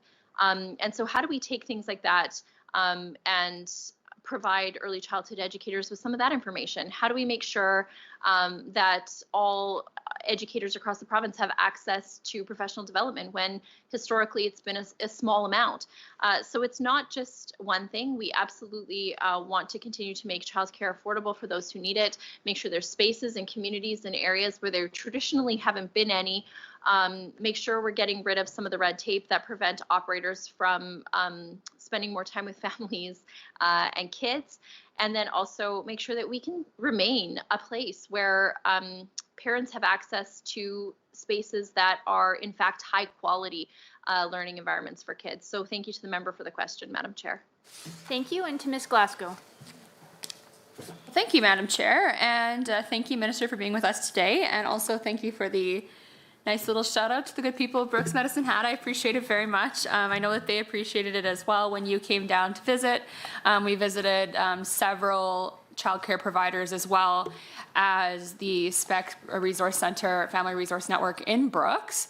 And I know that was very, very much appreciated, because we know that for families trying to access childcare, especially in rural Alberta, that can be very difficult. And I know that with your background, being from rural Saskatchewan, you know that life in the rural areas is very different. You know, if whereas opposed to the childcare center might be around the corner from your house, you might have to drive a half an hour into town to get childcare for you to be able to go to work. And those working women and parents deserve that availability as well. So, Minister, I love being from a smaller center. I love my constituency. I think that we have a lot to offer in rural Alberta, but many people, especially with, you know, a limited access to different specialties and things like that in other areas, they might see childcare as a reason to maybe want to live in a larger city because there is more availability.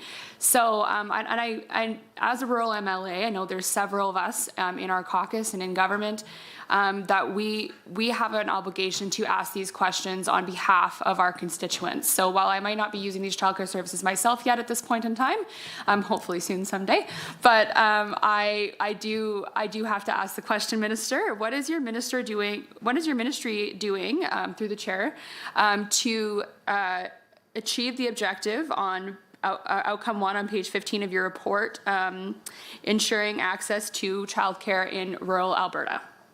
Thank you, and to the Minister. Thank you, Madam Chair. And that is a good question. I had a great time touring Medicine Hat and Brooks in the summer, and it was really interesting because I think too, while we watched the transition happen away from the $25 a day pilot program It really identified the need for those ministry supports that I spoke about earlier in terms of how to offer supports to some centers who may need it, because that center, we visited actually a number of childcare centers in your Madam Chair, the member's constituency. And, one of them was an incredible facility, purpose-built for the purposes of being a childcare, based on space ratios, beautiful outdoor space, excellent resources for kids, yet rates that are far lower than the national or than the provincial average. And so I did spend the time asking, how does this work? And trying to better understand the business model and making sure that the ministry is making sure that those supports are accessible to all operators across the province to provide that business support, and that includes in rural Alberta for those who need it. But your centers are doing an excellent job of that, and so I would say that, Madam Chair. But I do know that access to childcare in rural Alberta can be difficult for families, and that depends really on the community. But as I've mentioned before, the expression of interest that has just recently closed, and we're working through the parameters and the applications that came in on that front, we are looking at things like coverage for specific areas that maybe didn't have it before, making sure that we have not just a focus on licensed facility-based centers, because not every rural community is going to have access to a facility for a childcare center. So making sure that people know that you can have access to a high quality licensed day home.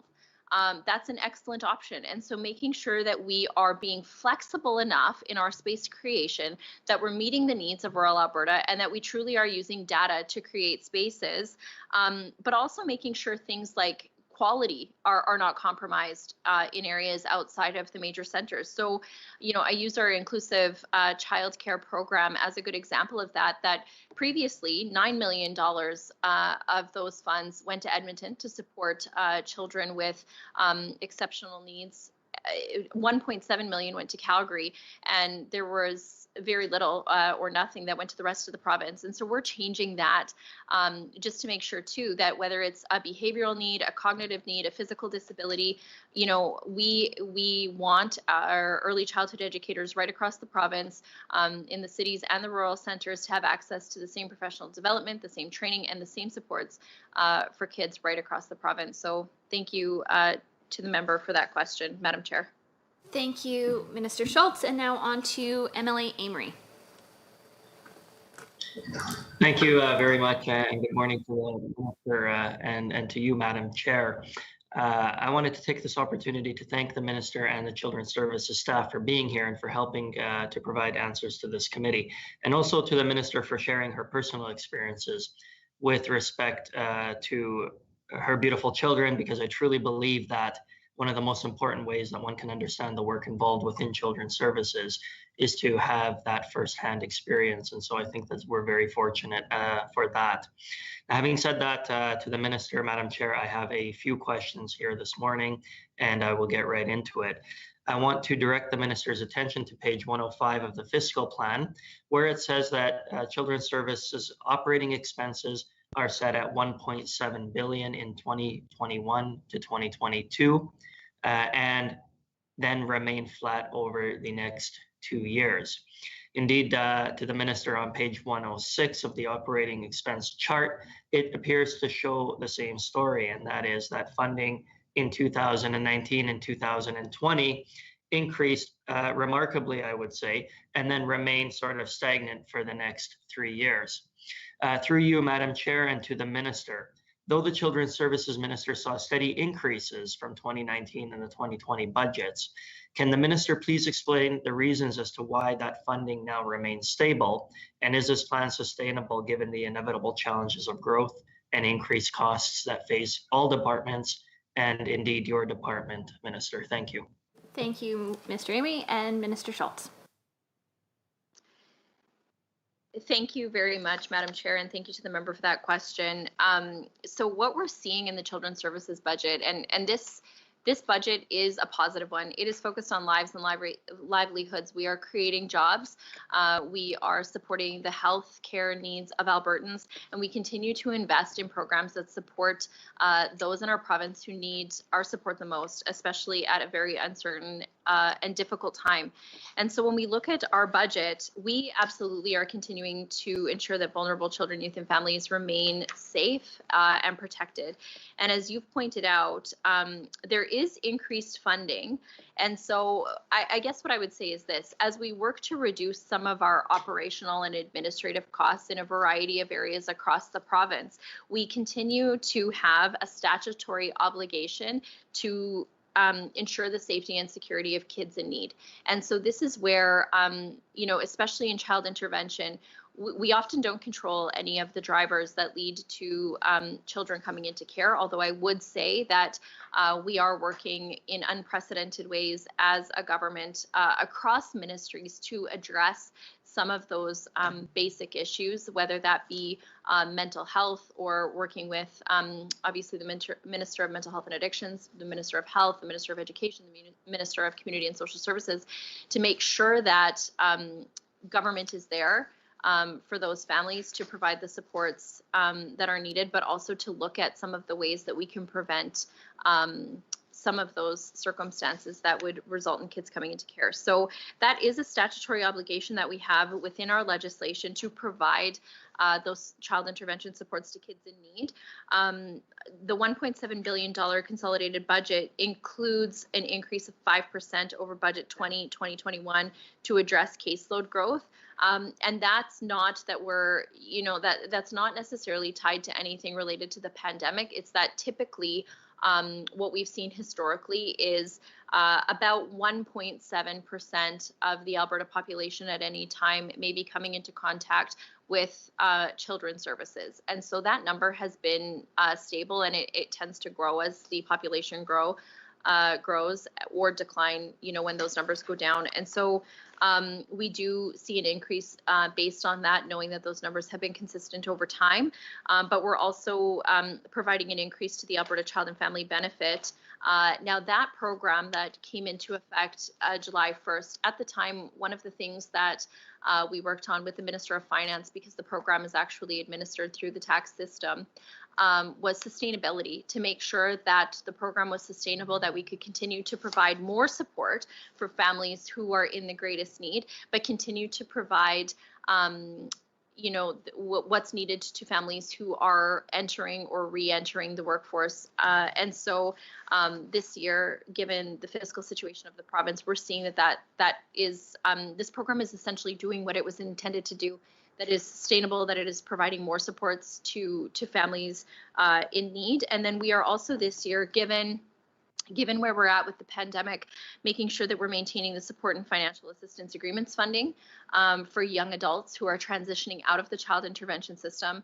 We want to make sure that, given the uncertainty, not only with COVID, but also with the economic circumstances of the province right now, that we want young adults to make sure that they will remain supported, and that these programs are going to be there, and that we're going to focus on those smooth transitions as opposed to any dates or deadlines. Thank you, Minister. Mr. Amory. Thank you, Madam Chair. And noting, if my timing is correct, that we only have a couple of minutes left to go. To the Minister, on page 45 of your estimates, and once again found at page 105 of your fiscal plan, I note that under the line item number 2, child intervention, and the subcategories that follow, and looking at the history of the operating expenses with respect to that line item, it appears as though in 2019 and to 2021, those numbers remain stagnant, and then we see a significant increase in child intervention funding in 2021, 2020 to 2022 estimate. Can the Minister please explain why this was increased substantially, and as a result, is it of the Minister's view that there are additional needs for these vulnerable families and children insofar as they warrant that type of increase? Thank you. To the Minister. Thank you very much, Madam Chair. And that really is a good question. And so again, I kind of answered part of it in my last response. Our priority is always going to be the safety, security, and well-being of kids, youth, and families in need in Alberta, but specifically for those who are in a position where they come into government care. So this is often very complex. And one of the things that I could have addressed maybe a little bit better in the last response was the changes that we're making to practice. So things like therapeutic foster care. This is something that there's an organization called Align that works with many of our children's services providers and community and social services providers, and they've asked for a number of these changes. How could we do a better job of coming together to provide supports for kids with complex needs? Doing this in a way, in a better way, is in fact what many of our partners have asked for, but may actually result in a reduced amount of tax dollars going to support those. Thank you. And that concludes the government member's first block of questions. We now move to 5 minutes of questions from the official opposition, followed by 5 minutes of response from the minister. As mentioned, members are asked to advise the chair at the beginning of their rotation if they wish to combine their time with the minister's time. And please remember that discussions should flow through the chair at all times, regardless as to whether or not speaking time is combined. Ms. Pancholi? I would like to continue to combine our time if that works for the minister. Sure, that works for me. Thank you. Thank you, Minister. I'd like to also pick up on what you were just speaking about, which is, of course, child intervention. And I'd like to speak to Business Plan 2021. I was quite shocked and surprised, and I think many Albertans who take the time to look at business plans probably were, to see how condensed business plans across the government now are. I understand there was a direction that came from Treasury Board and Finance for ministries to, I guess, streamline their business plans. And although I also understand from the comments by the Minister of Finance and estimates on Treasury Board and Finance that ministries were able to push back against that and to make their own decisions about how to do that. And I see that that the ministry here in this case has decided to put forward a business plan that's only basically 2 pages, 1 page double-sided, and it collapses a number of key issues and indicators and objectives around child intervention. In particular, the following key objectives have been removed in this year's business plan as compared to the 2021. Improving child intervention practices by implementing safety-oriented, evidence-based, culturally appropriate approaches and models, supporting children in care to develop long-term nurturing relationships by increasing their connections to family, significant persons and Indigenous communities, early intervention supports to enhance parenting skills and knowledge in their home environments, collaborating with Indigenous communities to support Indigenous children, while ensuring staff and service providers have enhanced cultural awareness. The following performance indicators have been removed from the business plan. The percentage of cases open that did not have involvement in past year, the percentage of child population receiving intervention services, the percentage of Indigenous children in foster or kinship care who are placed with Indigenous families, and the percentage of young adults who access SAFA supports, and that's the support and financial assistance agreements. Minister, I have to ask, it looks like you've collapsed into one outcome. The requirement, which I believe is the core function of the ministry, which is to keep children safe. It is now collapsed into another one around the well-being and resiliency of children, also equally important, but used to be 2 separate outcomes with different indicators and objectives. It's been pushed into one. None of the to the minister through the chair, none of the key objectives in this outcome actually relate to keeping children safe, which is remarkable considering the year we've just come out of. And so I have to ask the minister, and you've added a performance outcome metric on red tape reduction. We've got an entire associate ministry responsible for that, but that's now taking priority within this ministry. So, Minister, can you comment on why that has been removed, all those performance metrics, and can you commit, as the Minister of Education did yesterday, that all the performance metrics removed from this year's business plan will still be publicly reported on? To the Minister. To the Minister. Thank you very much, Madam Chair. And this is a good question. And I know based on our conversations last year, it's one that I did anticipate. And we spoke about this last year as well, that when we're looking at, what are our goal, what's our targets, what are our performance measures, these are really things that we can control and work towards. We don't always get to control things like the percent of the population receiving supports. These are things that we absolutely will continue to track. They are things that measure whether or not we are following the legislation that's put forward. They are things that measure whether or not we as a ministry are adhering to the policy changes that came into effect in the last couple of years. And, already this morning I've provided some of those statistics around kinship care, or the percent of children that are going into placements with family and being connected with their community and their culture. These are things that we will still continue to track, but they're not necessarily something that we have a target for. And especially, and I know that we did speak about this last year as well, it is absolutely a priority of our government to work with Indigenous communities and partners to address the significant overrepresentation of Indigenous children in care. Part of that work is now being done through our work on Bill C-92. We've shifted some priorities within the ministry, and this was some of the thought that went into the reorganization of the ministry, was to make sure that we had the appropriate staff in place and the processes in place to make sure that we're having the right discussions at the right time with the right people as we work through what impact that bill is going to have on the way that we do our work and how we draw up those agreements. But it isn't really appropriate to establish a specific measure, because the priority is always going to be the well-being and safety of children. And so setting targets isn't necessarily the most appropriate way to do that. Although the legislation and the policy that was introduced in the last number of years is really, the goal really is to reduce the number of Indigenous kids in care and to reduce the number of children that are being removed from their families and from their communities. And so these are things that we will absolutely continue to track, but they're not necessarily a specific target. And we do still have performance measurements around the well-being, key objectives around the well-being, resiliency, and cultural connections of kids.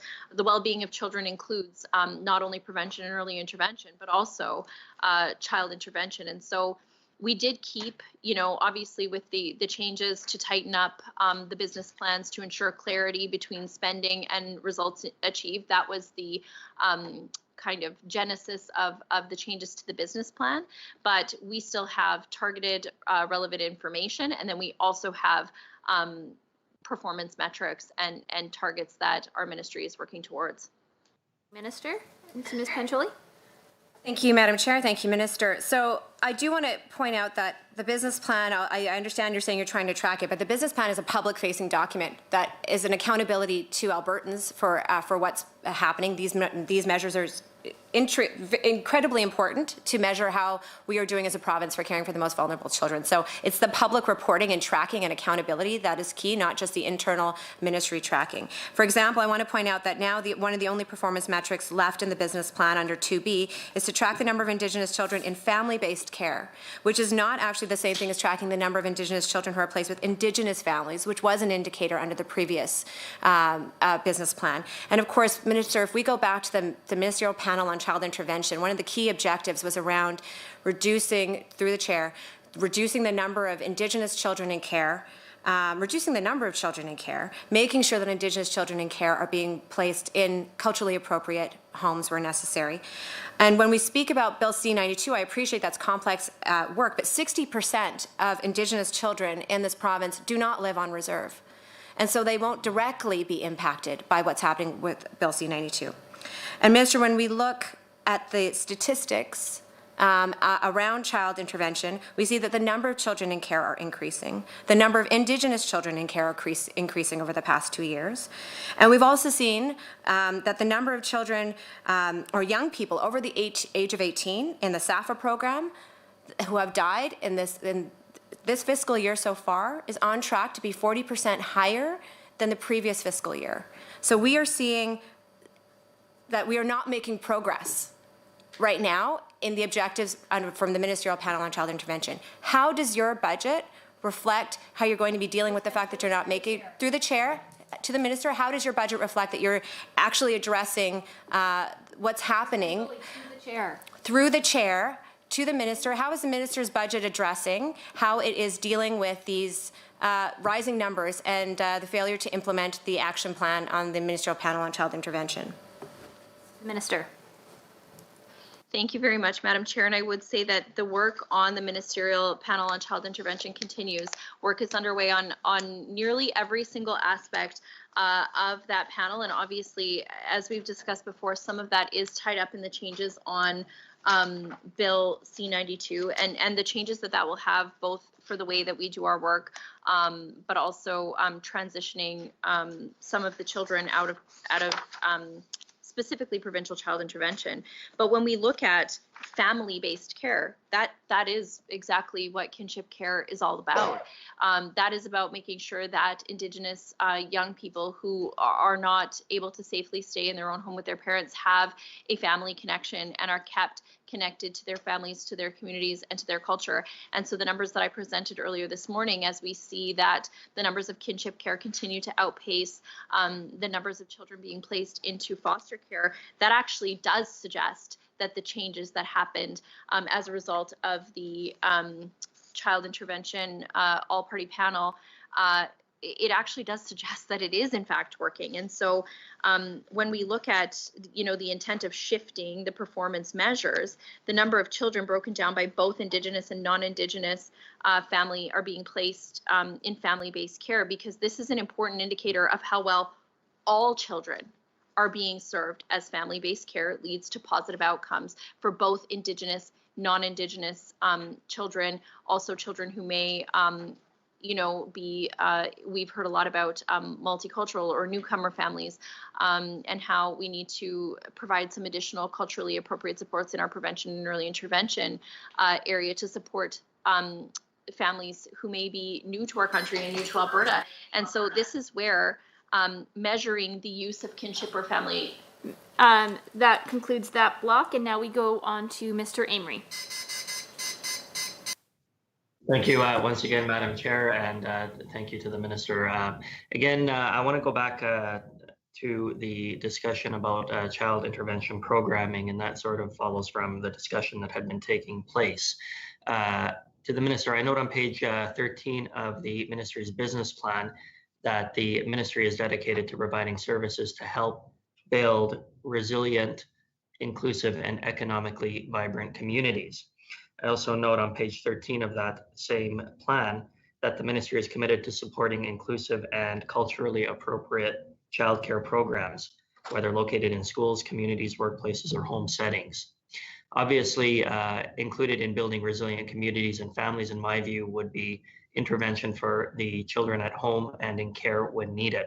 And I appreciate that the Ministry's focus is also on culturally appropriate and inclusive programs. I think that's incredibly important, especially in my constituency, which is very ethnically diverse. And further, and more work is needed in that area for sure. To the Minister, can you please identify any support included in your budget to improve intervention services for children in care, and comment on some of the culturally appropriate childcare programs that are included within your 2021-2022 estimates? Thank you, Mr. Amory. I just remind you to make sure that you're directing your questions through the chair and to Minister Schultz. Certainly. Thank you. Thank you very much, Madam Chair. And so I do just want to follow up on the last question that the member had, because I didn't quite get to my last sentence around the supports and financial assistance agreements for young adults who are transitioning out of care. So the other bit of the increase in the child intervention budget is really to address those transitions for young adults during this difficult time, as we are in a pandemic, and we want to make sure that these young adults, before they transition, are connected with natural supports in their community and are set up in a way that they can be successful in their independence once they age out of supports from children's services and into adulthood. So to speak a little bit more about improving intervention services, the member, Madam Chair, is absolutely correct that there are a number of things that we do to support cultural connections, whether that be in newcomer communities or Indigenous communities, as we've just been speaking about. So this is where we do continue to invest in child intervention. We also have really maintained the focus on the kinship care or family-based care model, so that we can help reduce child trauma, help maintain children's connections to their family, to their culture, and to their community, and build on traditions of having family or community care for children who can't safely stay at home. And so we're also increasing our continuum of out-of-home care placement options so we can provide the best care for children and youth that will meet their needs. And this is something that I had somewhat alluded to in one of my previous questions this morning. But when we look at the continuum of placement options, this isn't always, child intervention. I think maybe previously people get nervous about change, right? And this is where we've made some shifts based on feedback from our community partners, but also best practices that we're seeing on how can we not only absolutely we want to keep kids safely at home when we can, by building on the strengths of a family. As opposed to, moving straight to child intervention and removing children from their homes, but also absolutely accessing family-based or kinship-based care. But then also taking some of these unique practices that we're seeing working across, this field, that there are sometimes better ways, especially when we're looking at young people with very, very complex needs, as some of the children that come into care certainly have. And so for those young people whose therapeutic needs exceed what a kinship provider or a foster provider can provide, this is a difficult thing because it's not just about a check or an amount of money or, providing different programs for supports. There are some children in the child intervention system that their needs are just exceptionally complex. And so when we're looking at that, we also have areas where multiple ministries are sometimes involved in providing support services and programming to some of these young people, whether that be Alberta Health, AHS, working through the personalized community care model. We are providing these, it is definitely a unique way of providing foster care, but really truly matching children or youth with very complex diagnostic needs or profiles. That could be psychiatric complexities, it could be severe trauma, it could be mental health, it could be behavioral challenges, and so creating more capacity, if you will, in a very designated therapeutic space to provide those needs, as opposed to just expecting a caregiver to be able to do this with support of a variety of programs. We're going to try this. It's something that Align and other community-based providers have been very optimistic about and given really good feedback. They've been waiting for the ministry to do something on this front for a number of years. And so that's something that's coming out in the next year as well.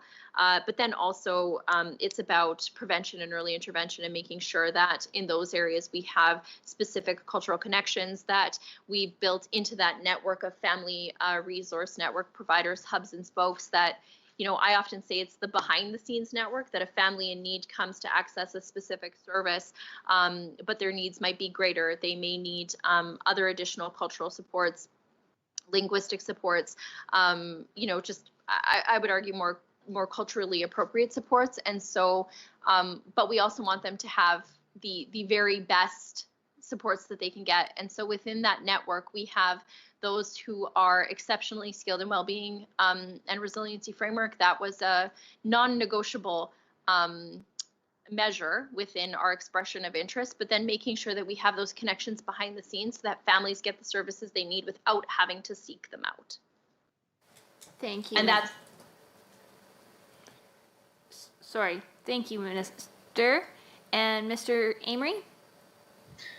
Thank you, Madam Chair. At this point in time, I'd like to cede the remaining amount of time to my fellow colleague. All right, Ms. Glasgow.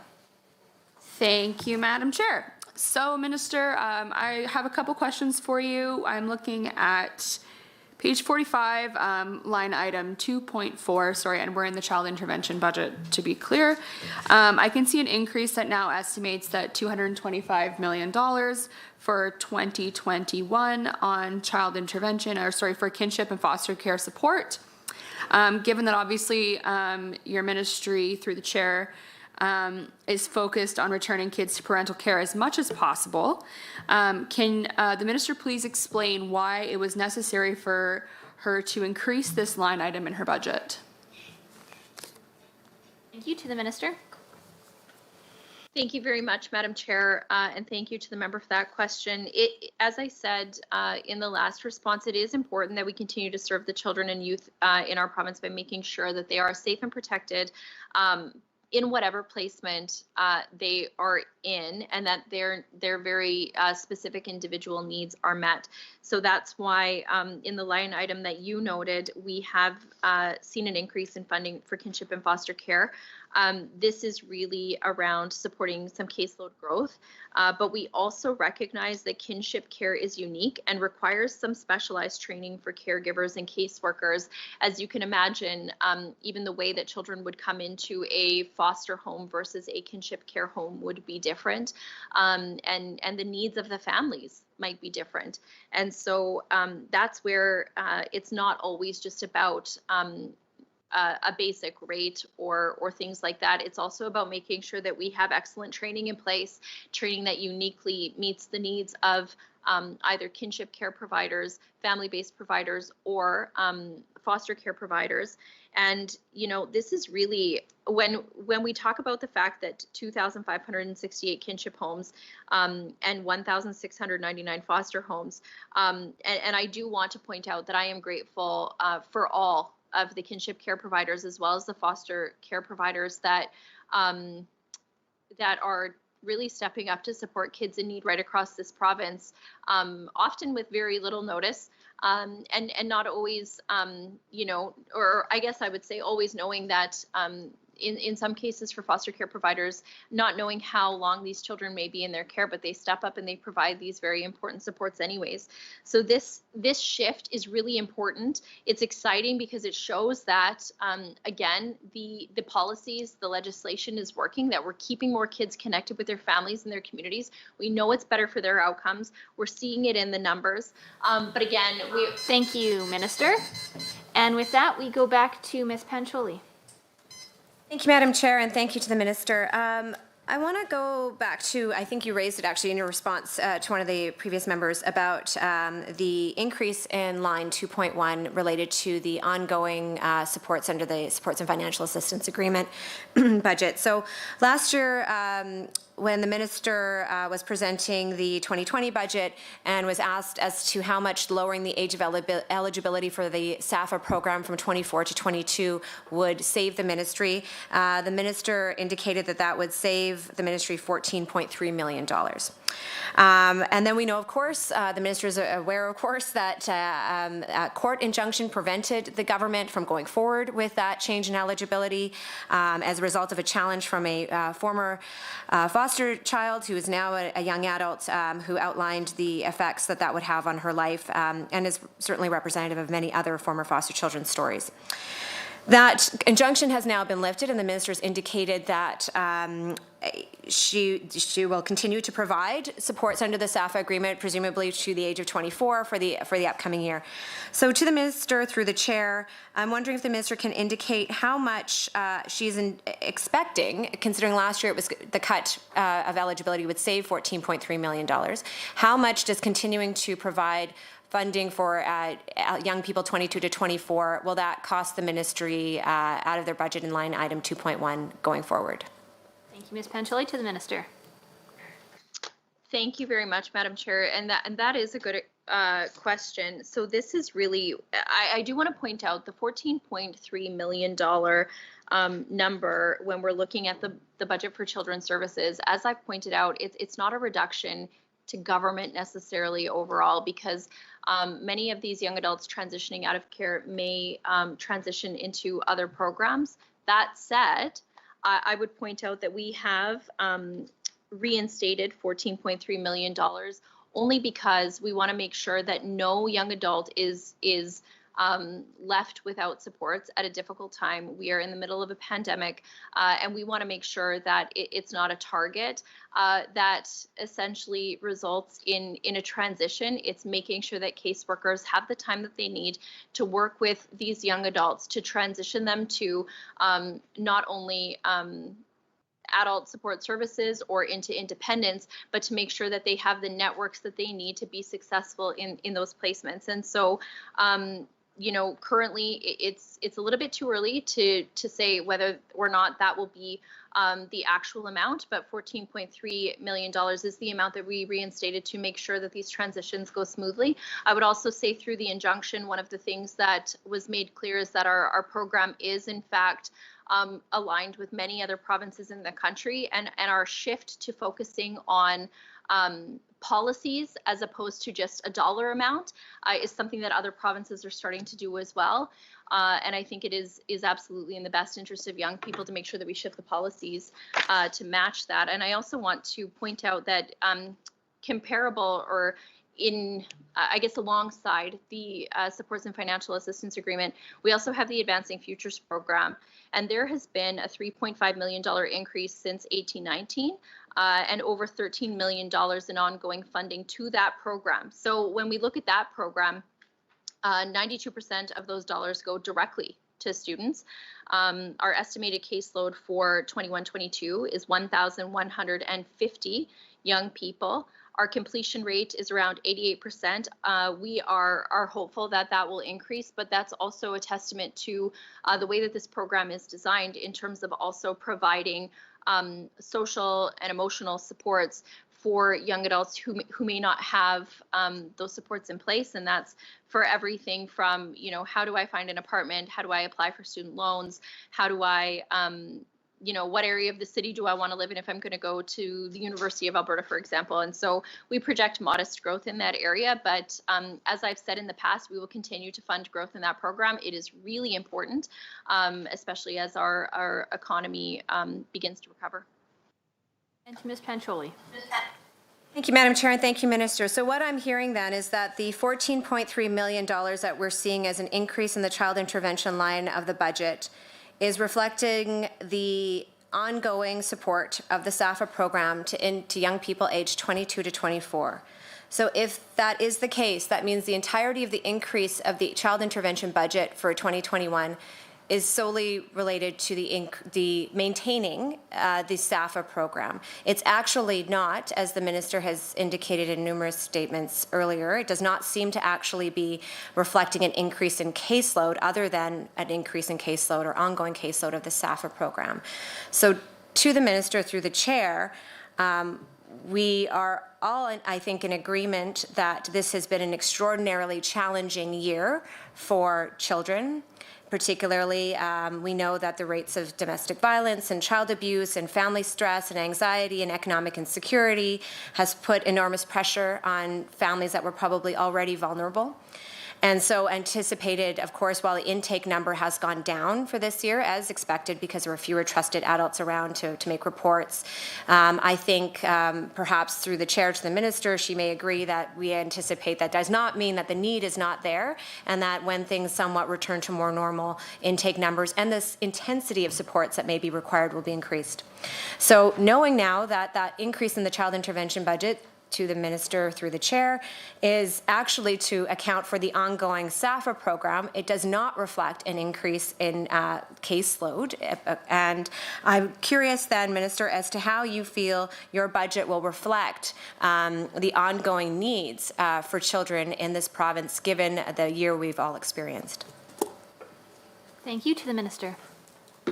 Well, and I do want to thank the member, Madam Chair, for that question. That's actually a very good one. So it's not as simple as that. And I've identified that before, that we do expect caseload will increase by 1%. You know, especially in 22-23, we do account for that in our budget. But there's also some differences, mostly because of internal organization or reorganization, within the ministry. As I've said, also shifting some of our practices in areas like therapeutic foster care. What this will be better care for those young people people with extremely complex needs, but it's also going to be at a lower cost because we're providing it in a far more efficient and effective way for young people with those specific needs. And then we also continue to find operational efficiencies and reduce our overall administration costs. And so that's not entirely accurate, but those are the kind of the three main areas where we're seeing those shifts. So we're still accounting for caseload growth. We are reducing some of the costs, but at a benefit to the programs that we are rolling out, specifically, as I said, in child intervention when it comes to therapeutic foster care, but then also the increase in the supports and financial assistance agreements. Thank you. And Ms. Pancholi? Thank you, Madam Chair, and thank you, Minister. The Minister indicated the reasons for continuing on the SAFA program this year, in spite of the fact that the court lifted the injunction. And a lot of those relate to the ongoing needs of these young people as they transition out of care and the supports they require. I would like the Minister to comment as to how that would be different a year from now, the ongoing supports. And when the Minister mentions other jurisdictions, what they're doing, I note that Ontario, for example, is no longer looking or considering making changes, so they're not looking at an age cutoff. They're looking at the individual young person and when they're able to transition out. And so would the Minister consider, based on just the decision she's made here, to extend this the SAFA program for this year? For those reasons would be a good reason to extend it beyond that. I also want to quickly, because we're running out of time, through the chair to the Minister, I appreciate the importance of the Advancing Futures program.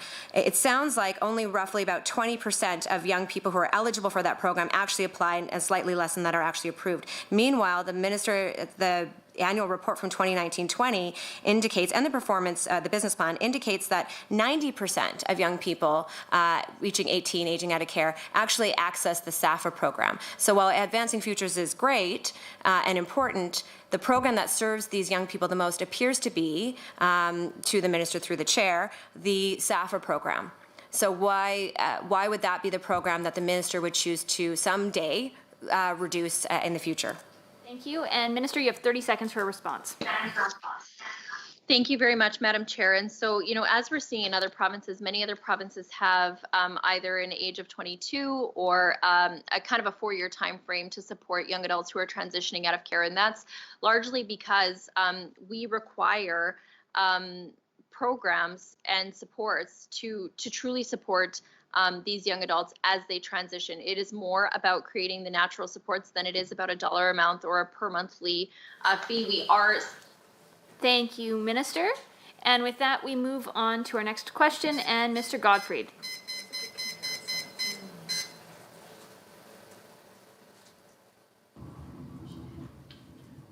Thank you, Madam Chair. Sorry, a little delay in shutting off my microphone there. Thank you, Chair, and thank you to the Minister and her staff for appearing in front of us today and for giving us a lot of very detailed information on children's services and supporting of children, youth, and families in Alberta. Very encouraged to see that the 5% increase in budget for children's services over budget 2020-2021, and that we are committing a significant amount of funds to the caseload and child intervention services, but also to our Alberta Child and Family Benefits and many other services that we look forward to supporting the youth within our communities, including some of the child care issues. Minister, just to get into some detail on some of your ministry plans and some of the metrics there. On performance metric 2B on page 16 of the business plan, it's the percentage of children in care placed in family-based care. It gives us a metric on that. Unfortunately, there are instances in which a child's parents are unable to adequately care for them. Unfortunately, just a fixture of our society and something that I know that we're very, very committed to in this government. And this is a reality your ministry has to address on a daily basis. However, in these instances, I would certainly think it's ideal to place them in family-based care, whether it's kinship care, foster care, or permanency placements, which I think are certainly the preference for society and for government. The description of this performance measure states that 85% of Indigenous children and 86% of non-Indigenous children were placed into family-based care in 2019-2020. The targets you set for the next 3 fiscal years are to bring the percentage of Indigenous and non-Indigenous children in family-based care to parity, and in fact to increase it to an 87% metric on that, which I think is important for us to seek continuous improvement in terms of these metrics. And I'm certainly know that you'll be held to account through the various committees and public accounts committees and others. Can you explain the importance of this increase in the metric, what that means to Alberta families, and most importantly to children in care? Thank you. To the Minister. Thank you very much, Madam Chair. And so I did somewhat respond to a similar question. Mr. Gottfried, can you please mute yourself? There, Minister. A little bit less feedback. No, that's okay. Thank you very much, Madam Chair, and thank you to the member for that question. And this is really about making sure that we're following through on the feedback that we heard through the all-party panel on child intervention. And I know certainly our colleagues know we have many colleagues who are very passionate about that all-party panel, a couple of years ago, and continue to advocate for the changes that were made to the legislation and the importance of making sure that kids are not only placed in a home that is safe, but recognizing when we're looking at things like trauma and intergenerational trauma and, obviously for Indigenous children and families, the path to reconciliation in terms of supporting families to keep children safely within their family whenever possible. And this is why the change to kinship or family-based care, and I think it's important that we talk about this as a whole, because it's important for all families, especially so Indigenous families, but also families of different cultures and backgrounds, and all children who may be in need. So this is where it's really about trying to keep extended families together to support that family unit. To again, the cultural connection is really important, important when it comes to the well-being and resiliency of youth. Having, pride in culture and understanding, having those family connections. This is really well connected in all the research that we have on better outcomes for kids. And so this is where every single caregiver is also connected with resources. So they have a kinship care support worker, and then they have a mandatory support plan to assist them in meeting each child's needs. And that's where the kinship program is really quite exceptional. And we are technically somewhat in a pilot of reviewing how this is working, but it recognizes that every single family is different. The needs of every kinship provider may be different, as the needs of every child in care may be different. And again, given it's a family connection, the way that children come into care is often unique. And so I would say that, the numbers that we're seeing in the increase in family-based and kinship care is truly something that is positive. It suggests that the supports we're putting in place are working, because we're seeing more families step up in those roles. And I think that's largely because of some of the other supports that we're providing in that area. But that is a really excellent question, Madam Chair. Thank you. And to Mr. Gottfried. Thank you, Madam Chair, and thank you through you to the Minister for her very robust answer on that. It is extremely important, particularly during these very challenging COVID times where we have children spending more time with the family unit and their homes. Those supports are really, really critical to us during this time period, and hopefully we'll be through that during this calendar year. Through the Chair, Minister, key objective 2.1 on that same page is to improve improve processes to support the successful transition of youth from government care into independent adulthood. And I'm glad to see this is a priority for you and your ministry. And I've been very lucky in some of my volunteer life to be involved with some great organizations like Avenue 15 in Calgary, through the Boys and Girls Clubs and various other organizations that are also assisting. So a lot of this is in the civil society realm, which is great. And I know our government is very committed to working not only through government, but through the civil society organizations that support so many of these challenges in our communities, from homelessness to kids being on the street, but getting them into a very productive part of their lives, and providing the supports that are there.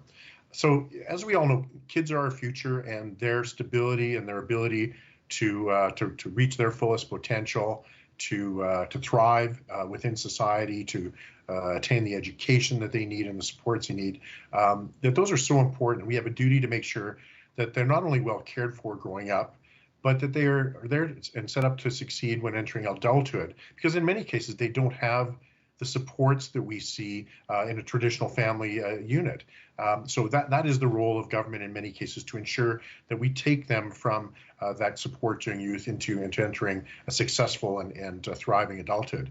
You also say here that you want to focus on mentoring, educational attainment, employment readiness, and connection to supportive services as they move through in this transition. So through the chair, Minister, can you explain and please elaborate on what these different strategies look like, how they help set a young adult up for success, and even some references to some of the partnerships and some of the bridges that you've built into civil society so that we can deal with this not only from a government perspective, but from a societal perspective. Thank you. Thank you, Mr. Godfrey. Minister Schultz. Thank you very much, Madam Chair. And I think bringing up the role of civil society, that's a really key piece, because when we look at, firstly, the changes that we made in prevention and early intervention was really made by community organizations. Avenue 15 was one of the first places, one of the first youth shelters that I toured, and we talked a lot about not only human trafficking, but just, you know, walking in saying, if I am a young person, how do I come here, and what happens to me? How long am I here? What does the transition look like? And so transitions continues to be a key priority for us. And that's across the board. But our civil society organizations, nonprofits, the community partners that are doing a lot of this work and providing the direct supports to kids and young people in need have given us a lot of feedback that have then created many of the changes that we're seeing in our ministry, whether that be through early intervention and prevention or through some of the changes that we're making, for example, to therapeutic foster care. But when it comes to transitions, specifically for young adults, and I was just answering this for the opposition member who asked the question, it's not always as simple as saying, you know, here is a monthly amount you will receive until you are a certain age. That's not what it's about at all. And I actually had a really great conversation with the Office of the Child and Youth Advocate about this. They also have a youth panel, and we had a pretty good discussion about this, that it's not just about you know, certain amounts of supports when it comes to dollars. This is about providing opportunities for young people to access further education, to find jobs, to help them access support from their communities, to find mentors, to find natural supports. And when we talk about natural supports, what does that mean? It's the actual supports in a young adult's life. Thank you, Minister. Appreciate that. And with that, we go back to the ND caucus and Ms. Pancholi. Thank you, Madam Chair, and thank you, Minister. Minister, I want to follow up because, as we noted, and it was a key indicator in your former business plan, the number of Indigenous children placed in Indigenous foster or kinship homes. And the minister highlighted, and this is no longer going to be tracked in the business plan, and the minister noted, of course, that the number of kinship care homes, now it's far more than the number of foster homes, which is a good indicator, certainly. But I think when we look at the current data of how many children are actually placed in those kinship and foster care homes, I believe the data shows a different story. So to the minister, I understand that, yes, there are 2,400 approximately kinship care homes and 1,700 foster homes. However, Indigenous children, I understand based on the most recent data from the ministry, available on open data, that 2,000 of Indigenous children are placed in kinship homes, whereas 2,500 are placed in foster homes. And that's because the foster homes have more children sometimes in them than the kinship care homes. So while there are more kinship care homes available, I guess, than foster homes, the number of Indigenous children being placed in kinship care homes is less than the number that are being placed in foster homes. And so I think that's one of the reasons through the chair to the minister that it is important to track. It's not just are there kinship homes or foster homes, but are Indigenous children being placed in Indigenous home settings, culturally appropriate settings.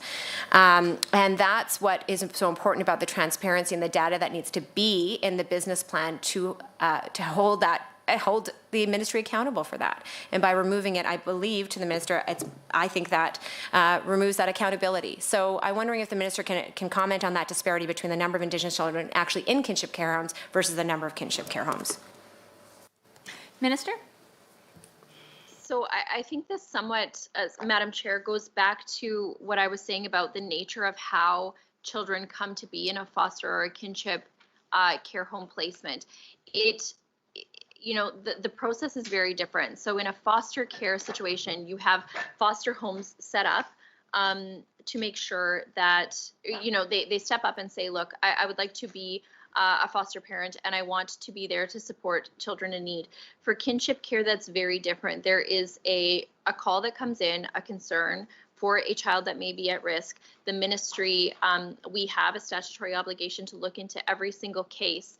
And so we do that. If that's the case, so if, for example, the case is an Indigenous young person who is not able to remain safely in home and needs to be removed from the home, our caseworkers under the updated Child, Youth and Family Enhancement Act, but also in our updated policy, our caseworkers have to show that they have done everything possible to look at every single kinship care placement available before putting a child in a situation or in a placement where it is family-based or kinship care-based.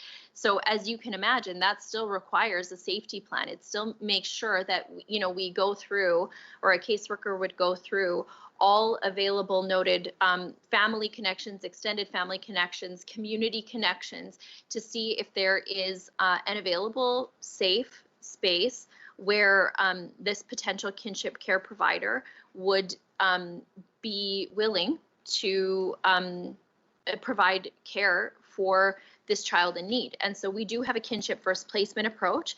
And certainly that is the approach for Indigenous children as well, and particularly so.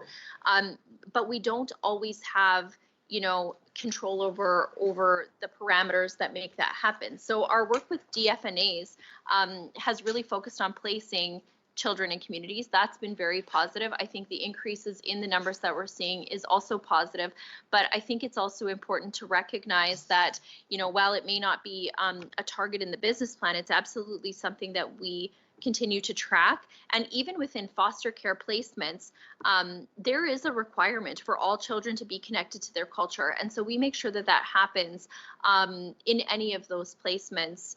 But we do have there are some considerations that those frontline caseworkers have to make, but they absolutely do have to look at every possible family or community or, culturally appropriate connection first. Ms. Pancholi. Thank you, Madam Chair. Thank you, Minister. I want to go back to some of the points that I highlighted earlier with respect to the child intervention stats and how they relate to the budget. So the most recent, the Q3 child intervention stats, as I indicated, note that the number of children in care are increasing. The number of Indigenous children in care are increasing. I've noted that the number of deaths of young people aged 18 plus in the SAFA program are increasing and are set to be the highest ever in a decade. And related to those numbers, which I believe should be the key objectives to be lowering, I'm wondering how that budget, now that we have some clarity, and I understand the minister has stated that she believes there's other efficiencies that can still allow for the current budget to address caseload needs, but the bulk of the increase in the budget in line 2 of the budget seems to be dedicated to the SAFA program. We also see a flat budget for early intervention, which we know is key for getting supporting families before things get to the point where the child might have to be apprehended. We also see essentially a flat budget for supports for permanency. And so I'm wondering how to reconcile those things, that the numbers are increasing, the number of Indigenous children are increasing, the number of young people in the age over 18 are increasing, that who have died have increased. And yet, child intervention funding is flat. Early intervention funding is flat. Supports for permanency is flat. I'm wondering if the minister, through the chair, can answer how she feels her budget reflects the needs of children in the most vulnerable situation in this province. Thank you. To the minister. Thank you, Madam Chair. And, you know, I would say that when it comes to the child intervention budget, I have already explained a couple of times how we are changing practice. We are finding operational efficiencies. We have some of those administration costs being reduced. And then that is being directed to address the caseload needs and the frontline child intervention services in that line item. When it comes to prevention and early intervention, this is a new program. Is it flat? Yes, but it was also a 3-year commitment to support this new family resource network system. We also saw, given the pandemic, so when we look at April of last year, April 1st being the first day of transition, 2 weeks into a pandemic, essentially, that's something that we didn't necessarily plan for, yet Family Resource Network, both the hub and spoke organizations did exceptional work to step up, to figure out how to open up and to reach out to families in need. This is, you know, an area where because of that maybe slower transition or the different circumstances, there was actually some of those organizations that didn't necessarily use their full budget. And so we did switch to monthly reporting to track some of that, because I feel like it's really important to be responsible, and we all here report to the people of the province on making sure that every single tax dollar is invested in supporting families. They were not all necessarily open on time or serving 100% of their capacity right on April 1st as anticipated, just given the health guidelines. So there was some additional flexibility with those funds.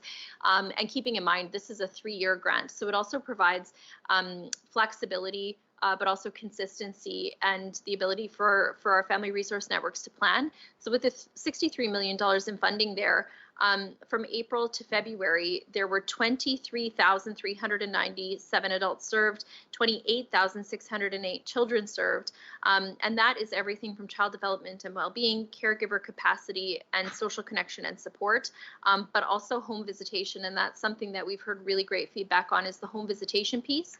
As I've told our partners that this is the first year. As things shift, you know, and we work through this new model, it's not that our work is done and we've left it and this is the program and this is the way it shall be. We really need to continue to listen to the feedback of our partners, and home visitation being in-home specific parenting supports, coaching parents, supporting children for kids that are newborn to age 6. And so that complements what Alberta Health does in terms of supporting new parents.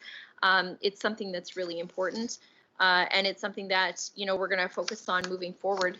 And then when it comes to the deaths of children in care, I would say this, that...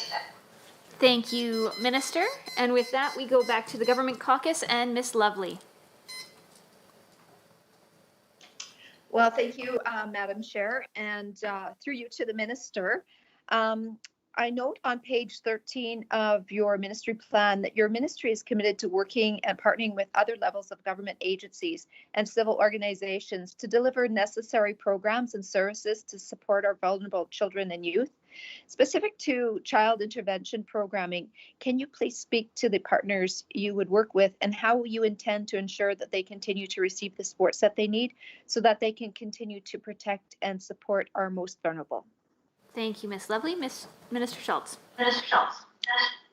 Thank you very much, Madam Chair. So this is a good question, and much of our child intervention programming and the families that we support really do truly rely on contracted and nonprofit organizations who deliver these services in communities. And they do an excellent job. We have a very good relationship with not only our partner organizations like Align, who we meet with regularly to make sure that you know, what we are offering in terms of programs and policies are in fact working for our nonprofit organizations that do this very important work. These contracted agencies are right across the province and provide a variety of supports to kids and families. You know, we've talked a little bit today, the last member who asked some specific questions talked about Avenue 15, Boys and Girls Club. You know, we have McMahon, we have Woods Homes, we have Catholic Family Services. We have a number of organizations that provide these very important services. And in total, the ministry provided $11 million to these agencies in 2020. They are able to use this funding into the 2020-2021 fiscal year. And, you know, they continue to do exceptional work, and we continue to take their feedback as we really take a good look at whether or not the supports and services we're providing are making a difference to provide the best supports we possibly can to kids and families in need. And I do just want to, Madam Chair, if I can, just speak to, I didn't quite get to finish my answer for the last member who asked a question about the mentorship programs and what those, that wide array of programs and services looks like for young adults transitioning out of care. It's everything from, I know I was talking about natural supports and what those look like, but it's also, you know, there's something really exciting happening with the Alberta Mentoring Partnership, and this is something that Children's Services co-leads with education, and it's about expanding mentoring opportunities for children and youth in Alberta. So as young people transition out of child intervention and into independence, we just want to make sure that they have the right supports in place that can go on well beyond programs that are offered through Children's Services. Thank you, Madam Chair. Thank you, Minister. And to Mr. Neudorf. Thank you, Madam Chair. Minister, if we could go to page 15 of your business plan.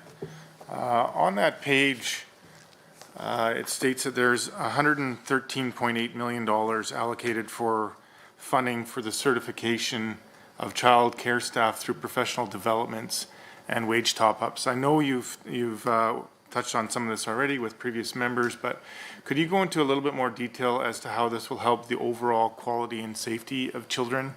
And I know these are key questions to a lot of childcare service providers in Lethbridge, and they've asked these questions as well. So if you can help clarify and expand on that, I would appreciate that answer. Thank you, Minister. Thank you, Mr. Neudorf. Minister Schultz. Thank you very much, Madam Chair. So this is where, when we're talking about high quality childcare, the number one thing that both centers and educators often would provide in terms of feedback was the number one important thing we can do to support a high quality early learning and childcare system in Alberta is to make sure that we have high quality early learning and childcare educators in those positions. And so that's where our wage top-ups, they are, as I said, the most generous in the province, but they are very important for recruitment and retention of early childhood educators here in Alberta for you know, folks who are attracted to these types of positions. We want to keep them there, and we know it is hard work, but it's really important work.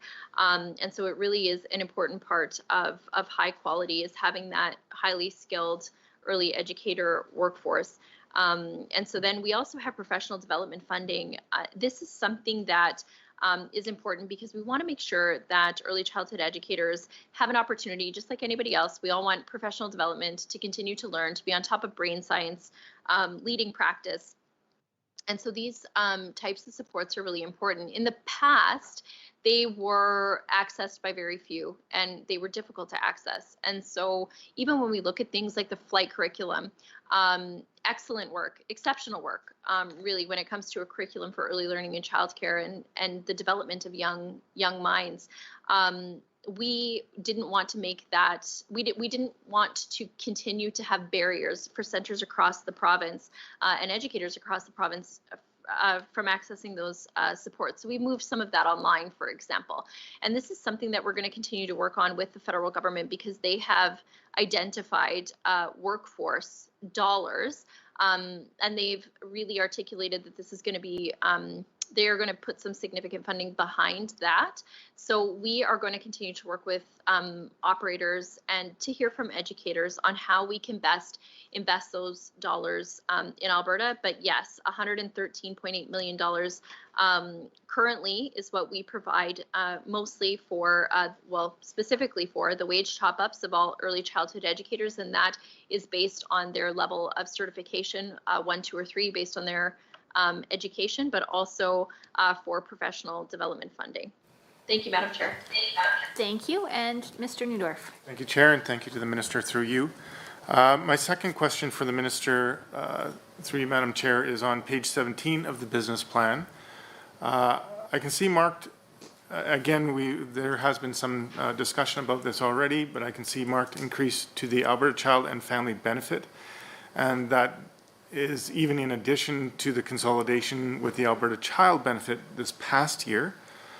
So through you to the Minister, if she would be able to elaborate on this increase as well as how the new Alberta Child Family Benefit has helped Alberta families, how that transition has gone from the Alberta Child Benefit to this new program. Just clarify again for those who may be listening or interested in this transition, as it is meant to help a lot of families in Alberta, and whatever the Minister is able to elaborate and explain and provide direction on, that would be great. Thank you, Madam Chair.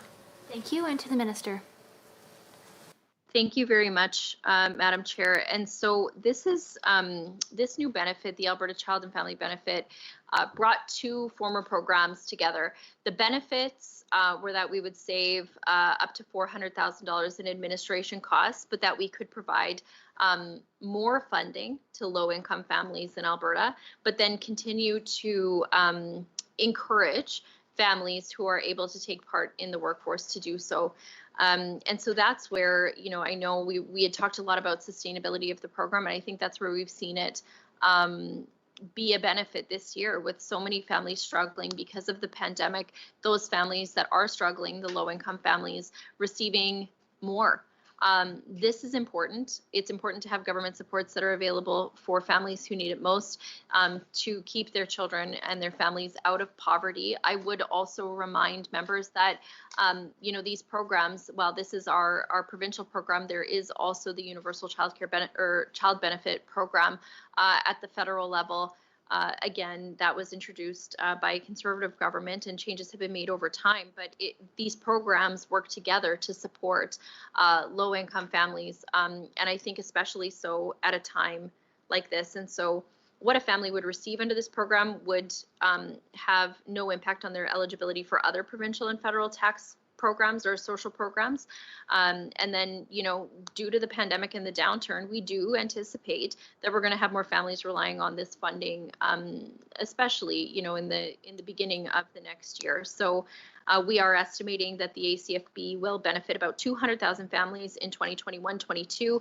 But of course, we won't know actual numbers for 2020-2021 until later in the calendar year, when taxes are done and payments have been made. So thank you to the member for those questions, Madam Chair. Thank you, Minister. And with that, I believe we're going to Mr. Neudorf. Thank you. Yeah, no, thank you, Madam Chair. I was going to ask how many families that this did help, and the Minister did catch that as well in her answer. So will cede the rest of my time to Mr. Smith. Well, there's 19 seconds, Mr. Smith. Well, thank you. I'll try to make it quick. Through you to the Minister, in 2021-24 fiscal plan on page 105, it states the Ministry's 2021-20 forecast is 98 million higher than the budget 2020 due to include.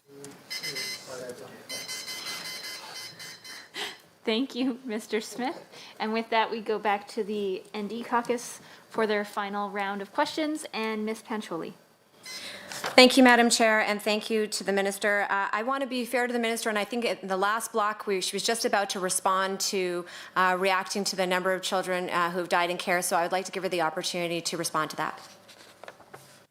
To the Minister. Thank you so much, Madam Chair, and thank you to the member for that opportunity. What I was about to say is that the death of any child or young person who is currently or who has been in care is tragic, as is the death of any child or young person, but exceptionally so in these cases. And so we do review all deaths to learn and to shape our practice moving forward. I have really worked hard to develop a relationship with the Office of the Child and Youth Advocate. We meet often. In fact, when it comes to some of the data that the member opposite Madam Chair had raised, I did proactively reach out to the Office of the Child and Youth Advocate to see if he would be willing to take a deeper dive into things like whether or not the opioid crisis that we're seeing in Alberta has had an impact on the deaths specifically of young people in care, but also those who may be on the supports and financial assistance agreement. The increase this year, sorry, is very slight. It's largely in line we're seeing with past years. And again, I would say this, that I wish that number was zero. But we, in many cases, the causes have yet to be determined, but we absolutely are committed to looking at every single case to see if there's something that we could have done differently, that we could have done better. Did we follow the policy? And in some cases, does the actual policy need to change? And so I am very much open to that. And that's why, Madam Chair, I have expressed to the member opposite that anytime there is a specific question or a specific case, that I am open to hearing specific concerns. And these results are posted publicly. They are updated monthly. And they provide annual accounts covering years across several categories, including what did the initial assessment look like, what was the level of involvement, what was the manner of death, and that's obviously classified by the Office of the Chief Medical Examiner, demographics. We haven't really, though, in the last number of years, seen an increase in the number of deaths. They've been fairly consistent. But as I said, we take the death of any child seriously. We would love that number to decrease. I would love it to be zero. And we're going to continue to work with the Office of the Child and Youth Advocate. But again, it also speaks to the importance of our programs being wholesome in terms of providing a very wide array of support services, natural supports, and other types of mental health or addiction supports. And we are working with my other colleagues on this front to make sure that we have, not only when we're looking at mental health treatment, that we have spaces, that we have resources, and the same things on the front when it comes to addictions and treatment beds, making sure that we have thought about that in the 4,000 spaces that have been committed to. And I would also say this, that when it comes to mental health and trauma, this is something that comes up a lot. Child intervention staff do have specialized skills and training to address these things. Trauma, grief and loss, child and adolescent development, the brain story, Indigenous multi-generational trauma and healing, the Indigenous cultural understanding framework, the mandatory suicide intervention training, opioid and substance training is starting this year. And so these are numbers that represent young people and young people with complex needs, and we're going to continue to look at different ways of supporting them and taking the information that we get in these reviews to essentially drive our practice. Before I, Madam Chair, hand it back to the member, I do want to just clarify one of the numbers on enrollment. I have to apologize. In the essential services childcare question, I provided the number for the wrong year. So I am sorry, the number I provided of 30,000 children was for April of 2019. Reopening immediately on reentry for essential services was just over 1,100 in May of 2020. But again, it still did fluctuate. And the tricky thing is, while we balanced, we did open, we still offered to provide dollars for those centers to open no matter how many children they had, because we knew at that point in the... Minister, your time is elapsed for the 5-minute block. Ms. Pantroli. Thank you, Madam Chair, and thank you, Minister. Because we're running out of time here, I'm going to ask if you can to commit to the questions that I'm just going to read them into the record, and if possible that you could provide them answers in writing, that would be deeply appreciated. With respect to the caseworkers, frontline caseworkers within the ministry, I'm wondering if you can update. There's no increase in FTEs for this upcoming budget year. It is my understanding caseworkers who are frontline workers have been quite overworked, and it's always been a challenge to fill those positions. If you can update on if the Minister can update through the Chair the current vacancy rate and also the percentage of ministry staff who have social work certification and are registered with the College of Social Workers, that would be appreciated. Through the Chair to the Minister, with respect to transitional funding for early learning and childcare centres, can the Minister update as to how much will be allocated from this budget to continue transitional funding for the 13 Phase 2 ELCC centres going forward, as well as that transitional funding, I understand, cannot be used to offer $25 per day fees to parents. So what are these centres being allowed to use these dollars for, as well as, again, confirming the criteria as to which ELCC centres were eligible for transitional funding.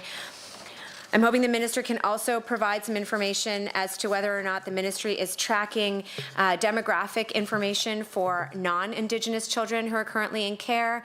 I suspect, well, I just have questions about the demographic makeup.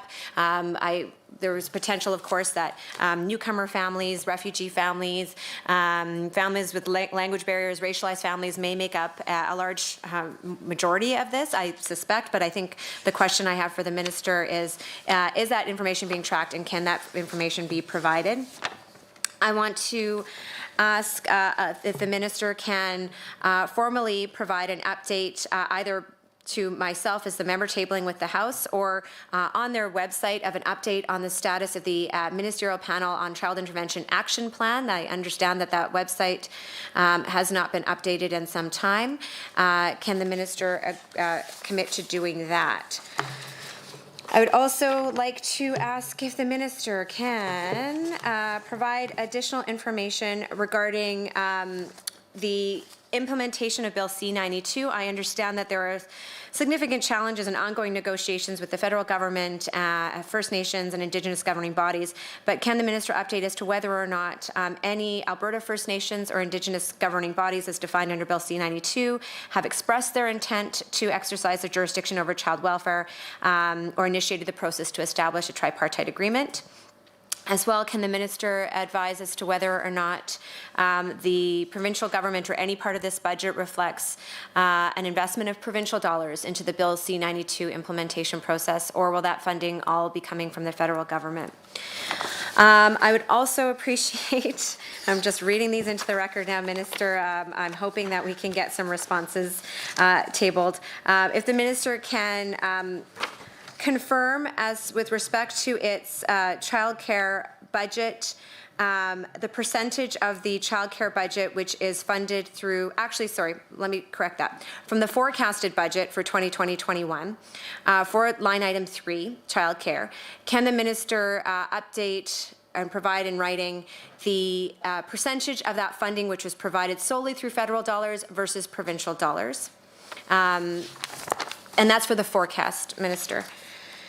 As well, I was wondering if the Minister can provide an update as to whether or not the Ministry is considering providing wage top-ups to preschool early childhood educators. The stay-at-home subsidy was removed in a previous budget, which removed a subsidy to parents accessing preschool education. And I would appreciate an update as to whether or not there's a consideration that early childhood educators in preschool programs who have provided, as the Minister has acknowledged, critical frontline and early learning services to children regularly, but certainly through this past year, whether or not they will be eligible for top-ups. I would also like to ask the Minister, I think I'm running out, I've got 20 seconds. I will leave that at that, Minister. I believe there's a number of questions. I appreciate your time today and your willingness to share time and to have an engaging back and forth in these debates. Thank you, Minister. Thank you. Minister, 10 seconds. Thank you very much. We'll see what we can do about providing those answers, but obviously it's difficult when they're kind of thrown out haphazardly and rapidly like that. But we will do our best to provide some additional information. Some of that information is actually publicly available online, and we're happy to provide you the websites by which you can find that. All right, and with that, sorry, we move to our last round of question, and Mr. Newdorf. Thank you, Madam Chair. Through you to the Minister. I just have two questions which I'll ask rather quickly and allow time for the Minister to respond. Minister, on page 15 of the business plan document, outcome 2 is stated to be ensuring the well-being, resiliency, and cultural connections of children, youth, and families are supported and children and youth are protected. I think this is something every Albertan is in support of and would like to see. So 2 questions out of that statement. Can you give us an overview of what steps your ministry have taken to achieve this outcome? And on page 13 of your business plan, I know that you mentioned Family Resource Network preventative programming. I also know that this program was just implemented in April of last year. Can you please update us on the progress of that initiative, as well as how this program has adapted given the COVID-19 pandemic? Thank you, Mr. Newdorf. To the Minister. I'm sorry, Madam Chair. I caught the second question about the progress on the FRNs, and I do believe I have the numbers of the families that are participating and the number of programs, but does the member mind just reminding me of the first question again, or clarifying that for me? Mr. Newdorf. To the Minister, can you give us an overview of what steps your ministry have taken to achieve the outcome on page 15 of the business plan, outcome 2, the well-being, resiliency, and cultural connections of children, youth, and families being supported? So if you could get to those. Thank you, Madam Chair. Thank you. To the Minister. Sorry about that, Madam Chair. So yes, I do. I can say that the FRN system is up and running. There were some delays just given the pandemic early on, but this system is comprised of 70 hubs and 126 spokes that provide a network of support services for kids and families right across Alberta. Far more equitable, far more seamless supports than the patchwork of supports or services that were available before. And as opposed to focusing on universal supports for kids aged 0 to 6, we are now introducing targeted supports for children in need all the way from 0 to 18. They quickly, the Family Resource Networks quickly pivoted, and we are working together to create a structure within the ministry to provide feedback, best practices, and gather data. As I've said, we've served so far 23,397 adults and 28,608 children. So far from April to February, feedback has been very good, but we're going to continue to monitor the program and make sure that we have the right supports in the right place, in the right communities, and really the right mix of funding to support the diverse needs of families right across Alberta. Thank you. And to Mr. Smith. Thank you, Madam Speaker. Oh, guess I better take this off. Thank you, Madam Chair. You know, in the 2021 through 24 fiscal plan on page 105, it states that the ministry's 2021 forecast is $98 million higher than the budget 2020 due to including $72 million for the Child Care Safe Restart federal government program and $23 million in critical worker benefits for child intervention and child care programming. Can you explain the importance of that funding for Albertans, please? Thank you. To the Minister. Absolutely, Madam Chair, and thank you to the member for the question. This is something that it is really important, and it was really important for making sure that childcare and preschool and out-of-school care operators were able to operate and remain open over the last year through very difficult times. And so we allocated, together with the federal government, $110 million in relief funding to childcare programs so that they could reopen safely, but then also made sure that it was flexible enough that the childcare and preschool operators across the province were able to use it in a way that met their needs, whether that was for plexiglass or PPE or partial walls or other cleaning and sanitization, or it was recruiting families or early childhood educators. In some cases, it was to bring on additional staff to keep parent fees low. So that flexibility was something that came from the operators on one of the many town halls that we hosted with them. It was something that was really important to make sure that there was also a per space and a per center allotments, that we weren't favoring any size of center or type of center across the province. And for that, we rely on the great feedback from our childcare working group, but also the feedback on those town halls. We also made sure that certified early childhood educators were eligible for the critical worker benefit. This is something that I think maybe only one other province did. It was something that was really important to me, given the role and the risks, and just how grateful I think we all were that early childhood educators and childcare and preschool operators opened up at a time of great risk and uncertainty to make sure that working parents were supported. It recognizes the tireless work and commitment of frontline workers throughout the entire pandemic. I know that the monthly range was primarily in the second wave, but we also really appreciate those who stepped up very early on during the first wave of the pandemic to provide these supports to families. And so this was really important funding. I apologize, Minister, for the interruption, but I must advise the committee that the time allotted for the consideration of the ministry's estimates has now concluded. I would like to remind committee members that we are scheduled to meet next on March 16th, 2021 at 9 a.m. to consider the estimates of the Ministry of Community and Social Services. Thank you, everybody. The meeting is now adjourned.